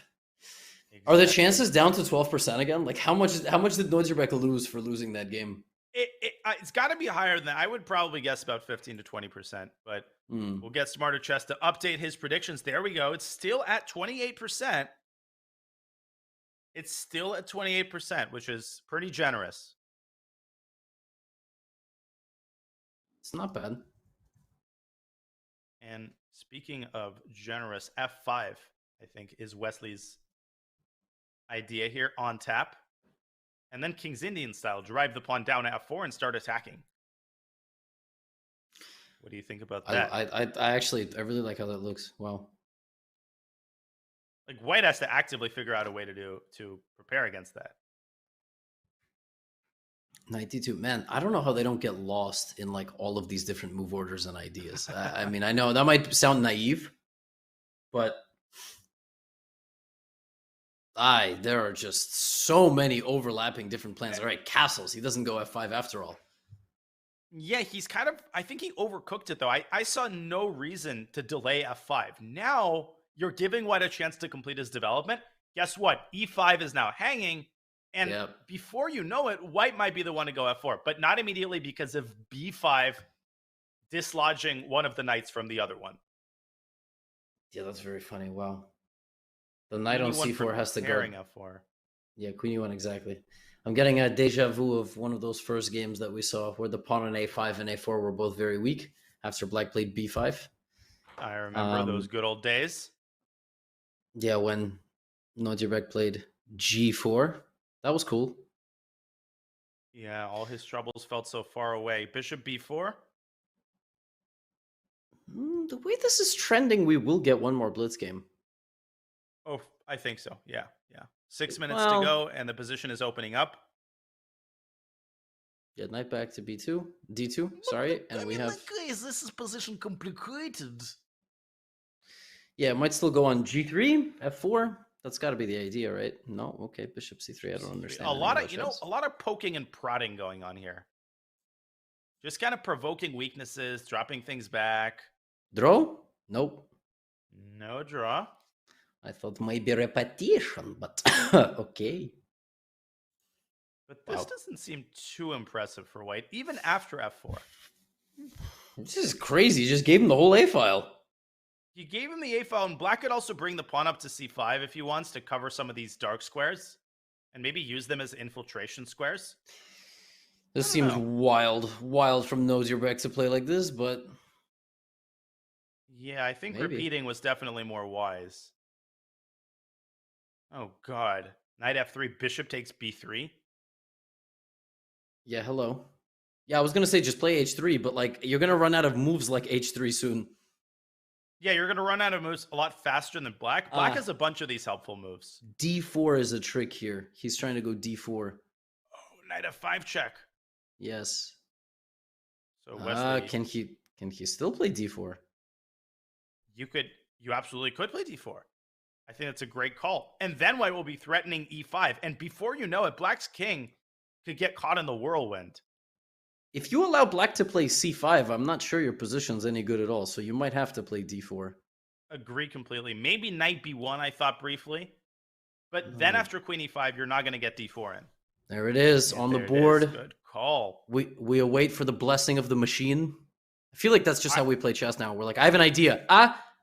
And then it kind of like, boop, stabilizes. It blessed it. Wesley has to tread very carefully. And I like Rook A1, forcing the trade of rooks. Was there Knight B1 there? Could you have just played Knight B1? Rook A1, Knight B1. I guess Queen B2 led to an unclear position. Wow, this is sharp, man. Pass pawn now on D5? Speaking of unclear. He didn't want to trade queens, but I don't know. I felt like maybe Queen G3 was okay. Maybe G3 was better to try to play Queen F4 somehow, but... Okay. Yeah, the ultimate goal is to dislodge the queen from E5, but then the queen's going to be replaced with a knight. That's not better. Nodjebek might be losing control of the game here a little bit. Yeah, agreed. I don't know. Oh, man. Here comes the knight. There's no threat at all, but it's still... Oh, boy. Not a good sign. Does that move do anything? Can Black just go C4? Or, I mean, you Black can take on G4. Definitely can go C4, and he plays it. But maybe Nodjebek takes on E5. Oh, bishop takes D5. Oh, no. Yeah, what's he done? He's just totally bungled it. He has bungled it, and maybe repeating moves when he had the chance would have been wiser. Oh, no. We're going to get another game. Wesley should be winning this. Okay. Threatening to sneak. Queen A7. So like just move Wesley's the in. bishop back to F7. Yep. Yep. No, this is completely winning. Just, Queen C3 maybe. oh, that is a sick move. Yeah, and That's then a take dagger. Knight B1, B4. You could also just take on B3, but Take C2. Take C2. oh, you take C3 and then bishop takes B3. Wait, Whoa. why didn't he take the pawn on C2? What was I missing? I don't think you were missing anything. I think you just literally forgot. Yeah. He's still winning. 140 left on the match clock in this segment. We will have 30 minutes of bullet to follow. So the match is not over. What? Wait, what is happening in this game? What? Okay. Why is any of this being pawn allowed? The pawn endgame might not be winning for white. No, it is. It is. King F6 and H6. For black, not for white, I would hope. For black. I apologize. Wait a second. Yeah, white winning here would be. Now this E4. No, but you have King E4, and King E3, F4. right? I thought you had E4, E3. Well, E4, E3. I think basically what you should try to do here is play B4 at the right moment, such as now. Oh my God. Wait, what? Did he just allow a draw? Oh! Oh my God. Holy lands. He was. King D3. King is just a draw? This is insane. My lands. No, make a move. Make a move, Noderbeck Noderbeck. for a win. He's playing for a win. Oh, Noderbeck might be winning. He's up a pawn. This No is way. Unreal. This will be the last game of the segment, I think. At this rate, yes, unless we just have a repetition. Oh, good God. Good grief. Now, who's better? White's got the passer, but Black's going to win G4. This is anybody's game. My lands. Now Noderbeck's like, damn, I Wesley- should have. Oh, he totally should have went for the draw. Yeah, Noderbeck's sitting there like, what am I doing? All right, well, this will Queen be. the last F1. game. Oh, Queen F1, Queen F1. Queen F1 is winning. Oh my God. Gosh. And now we And got this will- another simultaneous promotion. Yeah, this is what. Buckle in, folks. I mean, Noderbeck has a very small chance of saving this game, but his king is just in the open. It's like impossible to check. You're exactly And, right. It makes it almost impossible to defend in the long run. King G3 and Queen G4 check. Yep. Queen G4. That's it. Oh, Noderbeck. He repeat moves, man. Yeah, that was crazy. That was so crazy. I mean, he's in disbelief. We're in disbelief, and there was repetition on the board, and he just got a bit greedy. I don't know. That was the best way to describe it, and that's heartbreaking. That would have been a crazy save. I mean, he was so lost, but he just got over ambitious, and Wesley so kept his composure in that queen endgame. He found a couple of accurate moves, and he delivers a dagger to go up by 2 points. So at a 2-point lead, it is nothing. We are set up for an epic bullet showdown. We'll have 30 minutes to decide who wins and advances to the round of 8. So don't go anywhere.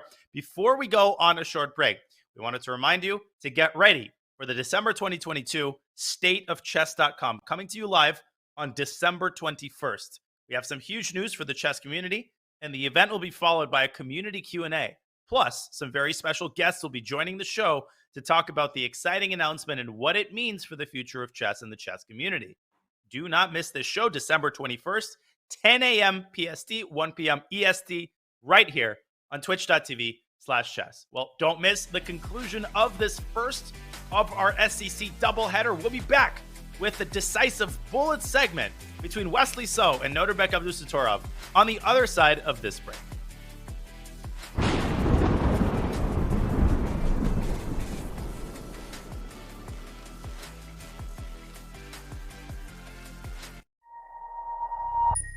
So I first learned about Il Cafe through my buddy Aaron. He was like, hey, me and a group of fellas meet at this cafe downtown on Sundays, and we play chess there. It'd be really cool if you could stop by and hang out with us and, just feel the vibe. And so I showed up, and it was a nice vibe. I was like, yo, Il Cafe is pretty ill.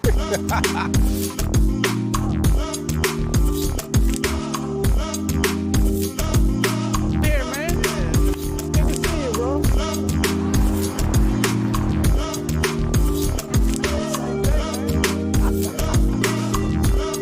Don't do it.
A storm is brewing. Dmitry on Drake is a wizard. Within the tempest, the best have come to test their skills and brave the storm. Oh, he missed it. Oh, he allowed a draw. Oh my goodness. The wheels have come off. That could be the match. For some, this is familiar ground. Oh my goodness, knight d8? Whoa. One And second. 1 second. Move. For others, this is a fresh field to prove their prowess. This is insane. Oh, look at Fabi, exhausting every last resource. The battles will be electric. Hey, 7 mate. You wanted You can't stop me! Oh my god, it didn't happen! The moves will be fast. It's game over. It's winning. Oh my god. Yes, it is. He's gonna make a queen. The stakes will be high. He just grabs his head. He can't believe it. He just Oh, gave man. away the pawn. The 2022 Speed Chess Championship is now. Fasten your speed belts, my friends. We're in for a wild ride.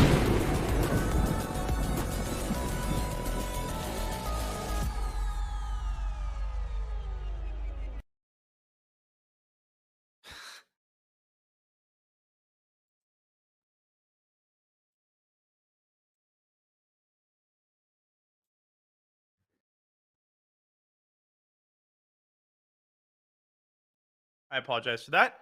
Welcome back to the Speed Chess Championship. Were you muted that whole time? I was muted the whole time, yeah. I was muted the whole time. I could hear you. I could hear you. You can that hear was me. so That's weird. the important part, right? Well, it's been a ridiculously topsy-turvy match in the first of our doubleheader between Wesley and Noterbeck. Wesley leads by 2 points after that ridiculous final game of the 3-minute segment. Folks, it's been a pleasure bringing you this match alongside International Master Levy Rosman. Levy, what haven't we seen, and what aren't we going to see in these next 30 minutes? I don't know. I mean, we're off to a good start. I had no idea you were even muted.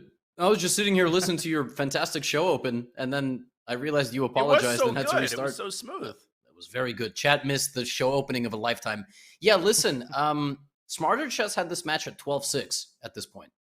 It's 9-7. I mean, you can't really ask for much more than that if you're Noterbeck. I mean, he was close to tying the match and even taking the lead in this match just a handful of times. But, I mean, we've got a bullet segment here on the way. And I think we're going to see some spectacular stuff. And thus far, in situations where one side has been down 2 or 3 points, we saw this in the Aronian and Draken match. We saw this yesterday. We have had some crazy bullet comebacks, and they've often started at the very beginning. For example, Anish Giri won, I think, the first 4 bullet games. Levon Aronian did something similar. So Wesley So just has to put those matches away from his mind, and I think he's got to try to strike early. Seatbelts fastened, ladies and gentlemen. Here we go. Yep, here we go. We have our first completely new opening of the entire match. And, well, Hey. I mean, this is not easy. This is not easy. Wesley looking backwards again, getting bothered by something. His cat has invaded the room again. Yeah, what does Wesley have back there? Like, is he hitting his modem a few times? Like, yeah, like, hello, wake up. Yeah. Wow. Okay. Well, now I like this end game for Wesley. I think this is the kind of position he has to strive for in a bullet game. Yes, I think so too. Also, they only have 30 minutes, and a game like this can take a solid 4 of them off the clock if you play it right. Totally. We've even seen 5-minute bullet games, and with a deficit of more than 1 point, you always have to keep an eye on the clock. And Bishop G5. Bishop G5. Yeah, Bishop G5 just looked like it was winning or close. I guess there was Bishop B5 check. All right. Rook somewhere. I mean, White has everything. Bishop pair, more activity, queenside majority. What doesn't a lot White of have? time. I mean, Wesley can slow down, take his time. Noterbeck is going to try to push this pawn down to E4 and generate kingside activity. And he does. E4 is a very nice move. Very, very nice move. Whoa. Wesley Allowing has a E3. Danya, he has a weird blind spot for just allowing these massive pawn chains. He's done it twice in this match. Yeah. It's strange. And he's borderline lost now. That rook on E2 is tied down. Look at that beast of a knight on F5. Rook H6 is an idea. Yeah, I'm not cheering for Wesley's downfall. I'm simply cheering for more chess. And I don't want to see anybody have a 3-game deficit, which we haven't had in this match, by the way. It's actually a very close match. Yeah, every time it seems like Wesley is about to deliver the death blow, Noterbeck has come back and put together a win. He has to convert this into a full point. Can he do it? This looks fantastic for Black. G3 is a great practical move, though. Great practical move. Yeah, but Black doesn't have to go anywhere. That's the problem. He can just... I mean, the pawn endgame is always lost, right? Like, because of the pawn on E3. I don't know. I would evaluate it more carefully. I feel like there might be drawing chances here.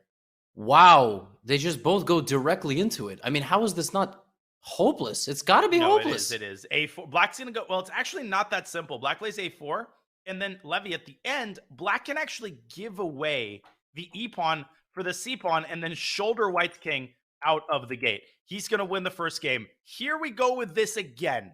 Wow. Here we I mean, go that was with just so this again. strange. That was just... And Hello? Wesley is like glitching all over the place and again fixing something behind him. I know. And in So the bullet, weird, man. that's going to cost you. That is going to cost you 3 minutes off the clock, and it's a one-game match once again. I mean, listen, this match has been Wesley trying to drop Nozirbeck deeper into the well, and Nozirbeck crawling out of it. He has never led in this match ever, but it's 9-8. I mean, it's not an 18.5 to 9.5 or whatever it was predicted. Totally. And if you keep crawling out of it, Wesley gets more and more frustrated. And again, the match, if you're Nozirbeck, you want the match to come down to the final game. And I like his position here again. H4. Love it. Yeah, H4, I would have played without even thinking. Okay, bishop B6, trade. Queen B3, attacking both pawns at once. Yes. Well, this is an amazing position for white. I mean, D takes E5. Yeah, I thought D just looked great. Just take the slightly better position, and I wouldn't have allowed the knight to go to F4, but. So white's going to go rook A to D1, try to organize some pressure down the center. Here it is. Ooh, I don't know about E takes D4. That's a very committal move, giving up a lot of the center. Rook C1. I mean, man, am I just like imagining things? This position looks just incredible for. I wouldn't have gone D5 though, but it's fine. Yeah, D5 may be a little bit overly committal. Just rook. Okay, H3 prevents G4, which makes sense. But with the G file open, Wesley now has long-term prospects on the king side. He just has to solve the problem of his C pawn. Ooh, and but his D pawn. And his B pawn, and his E pawn. His rook on A4. The whole center. The whole center. By the way, Queen D5, rook D4. Yeah. Rook D4 is going to get some key exchanges here, but you got to take with the C pawn, and then you're down 2-1 on the queen side. I don't know. What? Whoa, rook takes D4, rook C1, and rook C6 looked mighty good there. Nozirbeck kind of keeps the status quo. Just take on D4. Like, am I missing something? I mean... Rook A8! Whoa! Queen! He blundered his queen! Oh my gosh. He is in disbelief. I'm in disbelief. I mean, just hung B4. I mean, just rook D4 there. Auto move, right? Like... Total auto move. And he was the one who walked his queen to A5. He did that on his own volition, and then he nailed his own coffin with B4. That was so wild. I mean, he just overthought it. He just overcomplicated the situation. That's a present. Games like that change matches. Like, it's so hard to bounce back. Big miss, because he was better out of the opening. He was doing everything right. He won that game. It would have been a tie match. And now the lead is back to that pesky 2 points that Nozirbeck has had such a hard time coming back from entirely. I know. We've had it's hard to offset your opponent having bad internet when you hang a queen. That's tough. That's tough. That's always going to be tough. And I've been impressed with Nozirbeck's opening play. I think he's got a good position again if he goes knight F6 here. Maybe bishop G5 in response is Wesley's idea. Bishop. Okay. Yeah. Bishop. Oh, that is a dagger. I didn't see that one. That's a tough move, yeah. Rook C1. Could be okay. Could be all right. Maybe it's not the end of the world. Computer seems to hate it, but... Yeah, but there's a lot going on here. Queen C2 is a great move. Oh, that is a great move. Defend the bishop, increase the pressure on C6. Black's losing that pawn. And perhaps even the game. And perhaps even the match. I mean, this would be the first 3-game lead. Yeah, it's so hard to bounce back after you blunder B4, rook A8. Yup. This has to be totally winning for white. And at this point, Wesley's starting to think about milking as much clock as possible out of these games. Maybe Wesley's lactose intolerant. Maybe he's not thinking about milk. For some reason, I knew you were going to let that opportunity pass by. I just can't, these milking stuff, too much milking going on. Yeah, I mean, that's a passer, and you ain't stopping it. Now, what makes this so depressing is the total lack of counterplay. Like, white can play this for an eternity. Okay, Nozirbeck has to create the passer, and he does. Yep, B5, he's going for it. He's done well in this match. Yeah. Wait. Oh, how does Wesley avoid the repetition?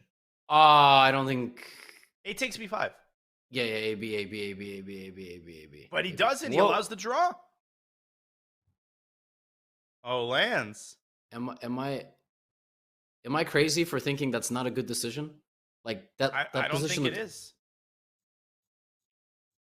But Wesley is so responsible. I feel like there are very few top players who would have made a draw there. They would have just tried to win it, like, because they know that they're winning. Wesley's like, I might be winning, but 2-game lead, 20 minutes. Good luck.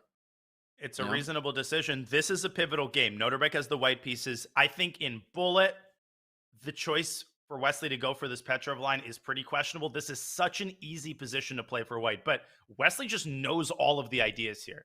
And once he goes rook e8, like, where is white's advantage?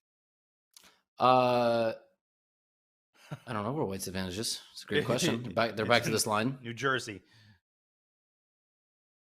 Okay, Yeah. Queen f5 maybe? Goes knight f5. Still a little pull for white here. Yeah, I really like this position for white, as always. I would have considered knight h6 check, but okay. Knight The g4. king is the one playing the defense. Yeah, wait, what? Knight h4, knight f8. I mean, It almost looks like white knight h4. I think knight h4 won the game there. because knight f8, bishop takes, right? But Noterbeck is rushing. He's got over 50 seconds, and he's not spending any time in critical moments. I think he's rushing past a lot of chances that Wesley has given him this game. He's just trying to play fast more than trying to play super accurately. Knight back to c2. Just be careful about some knight f4 and knight e5. There's a lot of forks here. Knight f fork. Okay. Queen goes back to e2. Yeah, I mean, again, I'm really enjoying white's position here. Yeah, Noterbeck is still pressing. Now, dc and knight takes d4 has to be calculated here. I'm going to let Wesley do that. Knight d3, knight e5. I mean, yeah, you. Whoa. This cannot be right. Knight Knight d3? No, then knight takes c4. Knight, no, but then queen a2, and then queen d5, queen c4 you have. Oh my gosh. Wow. What do you mean queen c4? Wow! Oh, you found it! Oh my god, queen c4 here! That's what How I did said! you see that? Oh my god. No, now I get it. I was like, why did that Wow. blunder's a queen? The knight's on f3 Yeah. is pinned. Nope. Yeah, Oh put that my in your pipe and smoke it. God. It's all right. That I'll get accused of reading the engine, even though I can't even see it. I can only see an eval bar. No, I know you can't see the engine. I literally have it off. Bishop b4, and that's that. Wow, that was sick. Let's go. That was Let's an incredible find. go. I didn't even see queen a2, much less queen takes c4. Listen. My dynamic skills 2,700. Everything else 400. It balances out. You know what I'm saying? Like everything else. Everything else, Hey. I'm just getting up there in the triple digits, grinding. You know, looking at my Danya speedrun, Sensei speedrun series. Got to build up those positional skills. That was a little dose of nasty from Noterbeck. And guess what? This is not considered a good line for black after knight g3. No, I love this line for white. I don't know how if you've played a lot of it. Rook a2, knight g3, A rook ton of f2, e4. You always go I e4, love this line. e5, 1-0. Yep. Anytime people go with this with black, I'm like the happiest man on earth. Yep. These positions, but you know, sometimes I get like a very good opponent with black, and they just defend everything. Like I've never played this against Wesley. You know what I mean? Yeah, or Noterbeck for that matter. But Now, h5 very typical in such positions as an antidote to e4, so that you go h4 and you soften up that pawn. Now, white can go e4 anyway in many cases. yes, visually this looks like stunning for bishop b2, and yeah, I mean, I just feel as though like the position never works for black. Just ever. Yeah, somehow there's just too many like tactical shots. Rook takes f6 is actually quite common. Okay, not anymore. Wait a second, it's +5. Oh, I guess he does have rook f6 and rook c2. Oh, Labby, rook c2 ended the game on the spot. Yeah. Whoa. Now- Knight takes d4. And again, Wesley's taking his foot off the gas pedal. Knight f5? Wow. And I guess there's queen g4. But here comes Oh. the rook. Wait. Oh, that's brutal. Rook Oh my h6, God. queen takes h6, and the g-pawn is pinned. Oh, Noterbeck said, I'm just going to bring another rook into the game. That's so funny. It's amazing. How do you defend against rook h6? Like that. I mean, that doesn't defend rook h6, but at least you don't lose a queen. Oh, queen c7 is tricky. What is going on? But the knight on d4 is caught in the crossfire. You could end up losing a minor piece here. I don't know What's what to play. Defense? Rook. Rook g6, queen d4? Somehow the evil bar is still showing an advantage for black. You're going to lose the bishop on b2. Oh, this is unbelievable. And rook g3, rook h3 or something? Yes, and then rook h or rook g3, rook takes g3, and rook g6 check with an unstoppable attack. Oh, I thought rook takes g3 was winning. This still looks promising for black. The king is out in the open, and we're going to get a perpetual. Oh, yeah, that's so late. No. Play for the win. Queen Do it for maybe? Fabi, who's in the chat. King Wait, F3? it's a... Oh, he's running! No, rook g7 and e6. Rook g7 and e6. No, this might be... Oh, it's mate. Queen g5. But it's still not over. Queen g2 and... Yeah, there was a free pawn there, but okay, wow. There was queen e4 forcing the queen trade. Wesley's going to win. Whoa. FE. No, not FE. Sorry, not FE. Not FE. I'm just yelling moves. Oh my God. This is ridiculous. I can't believe the game's still not over. Noterbeck somehow holding on. Queen b7. Queen back to c6. Queen g3. It's mate. Queen b8. Queen b8. Queen b8. Yeah. Wow. And to e7. Oh, what a dagger. Noterbeck grabs his head. He's like, what do I have to do? Did you see that? Did you see Wesley just like pump his hands out? That was that was a huge win for him. It was like a release of pent up, emotional energy right there. I mean, listen. Can't blame him. Yeah, that was a very stressful game. And I mean, it looked like Nozerbek was going to strike back again. He's been so close to evening this match so many times. Unbelievable. I was sure he was going to win. He had Wesley's king on its last legs. And then, Wesley just king f4. Wow. Amazing job by Wesley to realize that time in particular, he should not repeat moves. Yeah, that was like a Lamar Jackson moment, evading like 17 tacklers. And the king ended up winning the game for white. Yeah, it just took a walk. All right, Nozerbek is going all out here. And not in a good way. No. At all. Not in a good way. No, is he just going to lose a pawn, or am I hallucinating There's that f4 queen is... d5 at the end with a fork on a8. Uh-huh. So actually, Noterbeck might be making this work. Uh-oh. If it's Bughouse, let me get a knight to put on h6. Not anymore. Damn. So is there a case... Whoa! So queen a3, queen takes e6, but Wesley just shuts the bishop down with c5. Yeah, just c5. And bishop back. I like what White's got going on here. A little f5 action, never hurt anybody. Queen. Okay, I was going to say queen d1, but fine. I'm just worried that when push comes to shove, White's king is going to end up being too weak. Oh, knight d4, there's rook takes d4 and queen takes d4. Yeah, and queen e1 is covered by the stupid knight on g2. Amazing defender, that knight on g2. Yes. Suddenly Noterbeck has an initiative after rook e1. Oh my God. Oh my gosh. You got like a4 for white when you want it? So some queen c4 stuff? Oh my gosh. No, rook e1 mate! Rook e1 mate! Rook e1 is mate. He blundered mate and won. And now he's got to dial back, and he's down in exchange. Rook e1, queen c7, 1-0. Yeah, it's over. Oh my gosh. No, and that was yet another howler. Rook h1. Rook h1. Yeah. Well, bishop b... Oh, no, not bishop b2. Knight now was hanging. e1 was hanging. Okay, wow. Oh, and this might have been the dagger. It's still only a 3-point match. There's plenty of time left on the match clock. Well, but this is it. Like, Nozerbek has to win every game now. He has time for 3 games, and he's got to be perfect. You know who is perfect? We had a guest in the chat recently. It was Mr. Caruana. That's a perfect man right there. So, I don't know if he's still here. Maybe went about his day. But, I mean, I gotta go throw some compliments back. By the way, Crazy's going back for this because he did not get a good position last time. This has been a tough match, man. Honestly, this match has just been Wesley is just that much better at the right moments. That's it. Yeah, that's really it.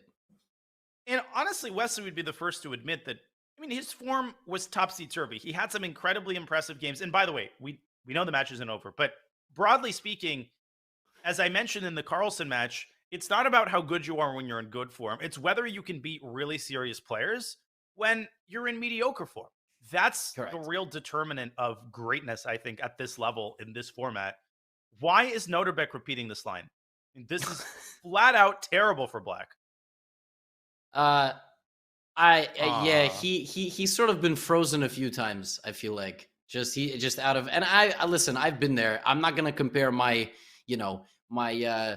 Division 3 level chess matches in the I Am Not a GM Chess Championship against this stuff. But sometimes you just can't snap out of it. You just, because having prep that's bad, you still get 15, 20 moves quick, right? Mm-hmm. Problem is at this level, so does the other guy, and then he gets a great position and he crushes you. So now he's made lemonade out of lemons. I think Noterbeck is still surviving here. He just needs a good move in this position. Maybe drop back the knight to g7, try to trade some rooks. Knight f4. Yep. Admittedly, yeah. I mean, Noterbeck's positions have been quite okay. Suddenly, I think Black might be on the better side of this. Just don't blunder anything. Yep. Don't go knight h3. Oh, queen c1 doesn't quite work. e2 is protected. No, not quite. Not quite. I guess you have to go knight h5. Man, Black's position still looks so loose. e6, queen f7. The knight hangs on g3 also. What the heck is going on? No, bishop h6 and knight f5. Bishop h6 and knight f5. I misses it. Oh my gosh, but this is also winning. I can't believe this. Does he have bishop? No, that's insane. King g8. Queen g8, queen e8, still in the queen game. e8. No, queen e8 and queen f7 back or something. Wait, was there queen d8 there or something? I guess so. He just gets his knight around to e3. There's no way Noterbeck saves this with 6 seconds. Knight e3 still possible. No. And d5 falls, but then there's queen e1 with perpetual. Whoa. Suddenly Noterbeck back in the game again. Okay. Knight d6, hello? Queen f4 hangs a queen, don't play that. Progress. Thank you for the pawn, says Noterbeck. And king g6 attacking the bishop. Knight f7, knight f7. Oh god, that also works. Oh. Whoa. Okay, now Noterbeck really cannot afford a draw here. No. But a draw keeps him in the match. A loss loses immediately.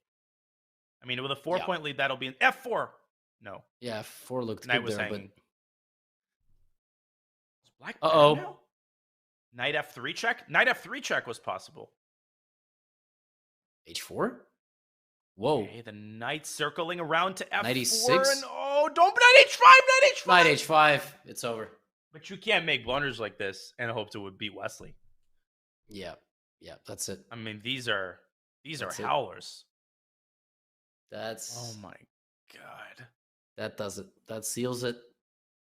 Well, I hate to be that guy, Levy, but remember that all they have to do is get the game off in time. So there is time for 4 games.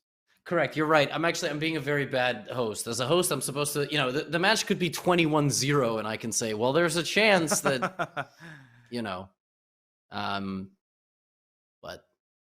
No, I agree with you. And we know that if Wesley even so much as makes a draw or has one long game, then it's over immediately. Correct. But we've seen all sorts of crazy things in the SCC. Bishop g6. Oh, nice move by Noterbeck. That was a good fight. It's a good fight. Noterbeck, he had his chances for sure. Yeah, no, he definitely did. He had plenty of chances to tie, but ultimately those games, Levy, where he even in those games came very, very close to tying, but just didn't have that extra clutch factor. Although I think he might win this game pretty quickly. And then we'll start talking again. I don't know about all that. That's a big claim, but yeah, really quickly might be a bold statement here.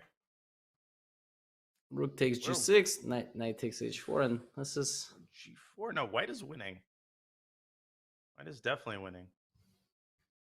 Wait, why rook g4? Why not g4? Why allow the rook trade? Yeah, Noterbeck has been off today. He's had a lot of these uncharacteristic mistakes. Now his advantage has evaporated. Yeah, I think that's all she wrote. Well, we got 6 minutes to kill. What do you want to talk about? Yeah, it's been a weird match. I have to say, it's hard to kind of put a finger on who had the momentum, what was even going on. By the way, Noterbeck might still win this game. King B7. No, he is going to win this game.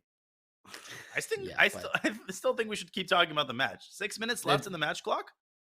If he wins this match, yes. But, I mean, come on. A game takes minimum 3 minutes. He might get it within 1. But it's going to come down to Wesley just sitting there, letting his clock run out, and then... Noterbeck is going to have to win one of the games in, like, basically a minute. And by the way, this one is still almost over. But Wesley can continue milking a ton of time off this clock. Oh, and this is going to take forever. Yep. Yeah, this is going to take at least like 90 more seconds. But you guys shouldn't leave. We have a match right after this, by the way. So yeah, and it will start very, very shortly after the conclusion of this one. By the way, I think Wesley might save the game. Knight G2, there's no checks. Oh my God, Knight G2 was just holding the game. It literally, there was no Black checks. was playing for a win at that point. Exactly. if the Queen and Knight stayed on. Oh my gosh. Okay, yeah. It's that spot in the match where you can't buy a game. You know what I mean? Like, there's just nothing you can do. Yeah, it's like no matter how hard you try. And look at Wesley. Clinical. He's going to build up as much time as possible and then milk another 15 seconds off the clock. Why did he run to the edge? No. That was not... But Wesley could have stayed in the center. He didn't have to run to the edge of the board. I think another 15 seconds might have actually been the difference between like a mathematical win in the match. Okay, now this is the big game. Can Noterbeck get one quickly? By the way, I have a question. Noterbeck get one quickly. Why doesn't Noterbeck play like a modern? I mean, he's playing mainline QGD. I just like... You got to win in a minute, you know? What are you going to play, you know? Yeah. God's going to blow up the universe or whatever.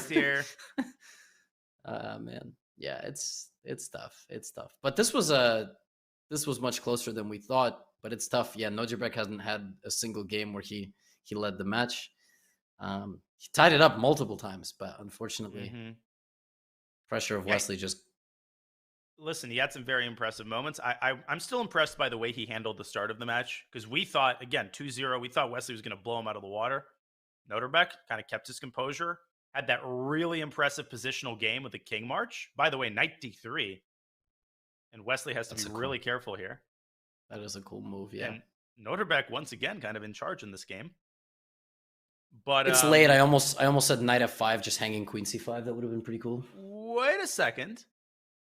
I think Wesley's in trouble after G6. That rook could get trapped. And Levy, if he wins this game in the next minute, he has a fighting chance. I'm serious. He has a serious fighting chance. Yeah, and he's sitting there. Look at that. He's like, he's like, what am I doing? He's taking his time. Okay, he's winning. But you know, no. I meant Wesley. Like you could see he's smiling. He's like, all right, I'm gonna stall it out. But I gotta tell you, if you make a very good player play badly on purpose just to like stall the clock, he might actually expedite his own demise. And he is expediting his own demise. That's it. He lost his knight, and Wesley is playing the clock rather than playing the board. He's playing terribly. He's only looking at the match clock, and he might still be able to bleed it out. Take the queen, move. No, that was a bad move. Queen takes D8. Oh my. Okay. Noterbeck just needs to pre-move his way to victory, and look at how he's doing it. Oh my God, Levy, this is not over. No, this is not over. This is insane. Why didn't Wesley keep the bishop on? What is Wesley doing? Yeah, Wesley's not just A3, A2, A1 as much as he can. But Noterbeck, every second is golden. Just made him already. B5, just go B5, Noterbeck. Queen D6, Queen D6, Rook C7. That's it. Now, why is Wesley moving? Oh my God, why did he move? Dude, this is nuts. No, there's no way, though. There's no way. No, there's no way. No, 4 games in 8 minutes is too much, man. Stop it. Okay, so 145. We need to remind you of something very important. As long as there is still time on the match clock, After the game ends, the next game begins. The problem is that Wesley is just going to build up a minute and stall it out. Noterbeck needs to pre-move his way to victory. Knight G4. Go, go, go, go, go. Knight G4. This is so nuts. You just got to go for mate here. Knight G4. I don't think we had any time to change isn't Noterbeck? Oh, wait. black Oh, here? sorry. Noterbeck's white. Oh, Bishop G4. He fluttered his queen. He hung his queen! Oh, Noterbeck hung his queen. And that is all she wrote. Oh, what a valiant effort, though. Yeah, that was... No, that's it. Wow. Whoops. that was, well... anticlimactic? Yes, the excitement was there, the idea was good, but unfortunately the execution was faulty. If he had conserved an extra minute, that's all he really needed. He would have had a serious fighting chance. Yeah, but... And this... 40 seconds will be... Noterbeck hung 2 queens in bullet, by the way. Yep. Because he hung that queen early with... Yeah, that was when the match almost... He could have tied the match, and that was a close game. The second game of the bullet, I think, or the third. Yep. Yeah. No, you had a much better position there. If you had taken that rook on d4, I think we might be singing a different tune right now. But Wesley just wins matches. Oh, he blunders a knight in one move. Does Wesley so? Wesley just jump out of his chair and clap his hands. He's like, what am I doing? Okay, that's it. The match is officially over. This game will purely be cosmetic. Wesley's unhappy. Still Wesley's unhappy. he's gonna win the match, but it's the last game syndrome. It's like when you exit the tournament on a loss, even in good shape, you're just like so mad. Yeah, it kind of leaves a bad taste in your mouth. And, this is not the precedent that Wesley wants to set. Because, again, if he had a closer match, somebody like MVL might not let him go, might not forgive some of these mistakes. Wesley's just going to resign. And he ends with a whimper. But he did what he had to do, Levy. That's what great players do. They do what they have to. Yeah, that was a strong performance from Wesley, not in a display of dominance, but as you said, in a display of being clutch and being accurate and being precise just at the right moments when he had to. And he is our winner for today's match. He is. There were a lot of really fun moments today. They went back and forth.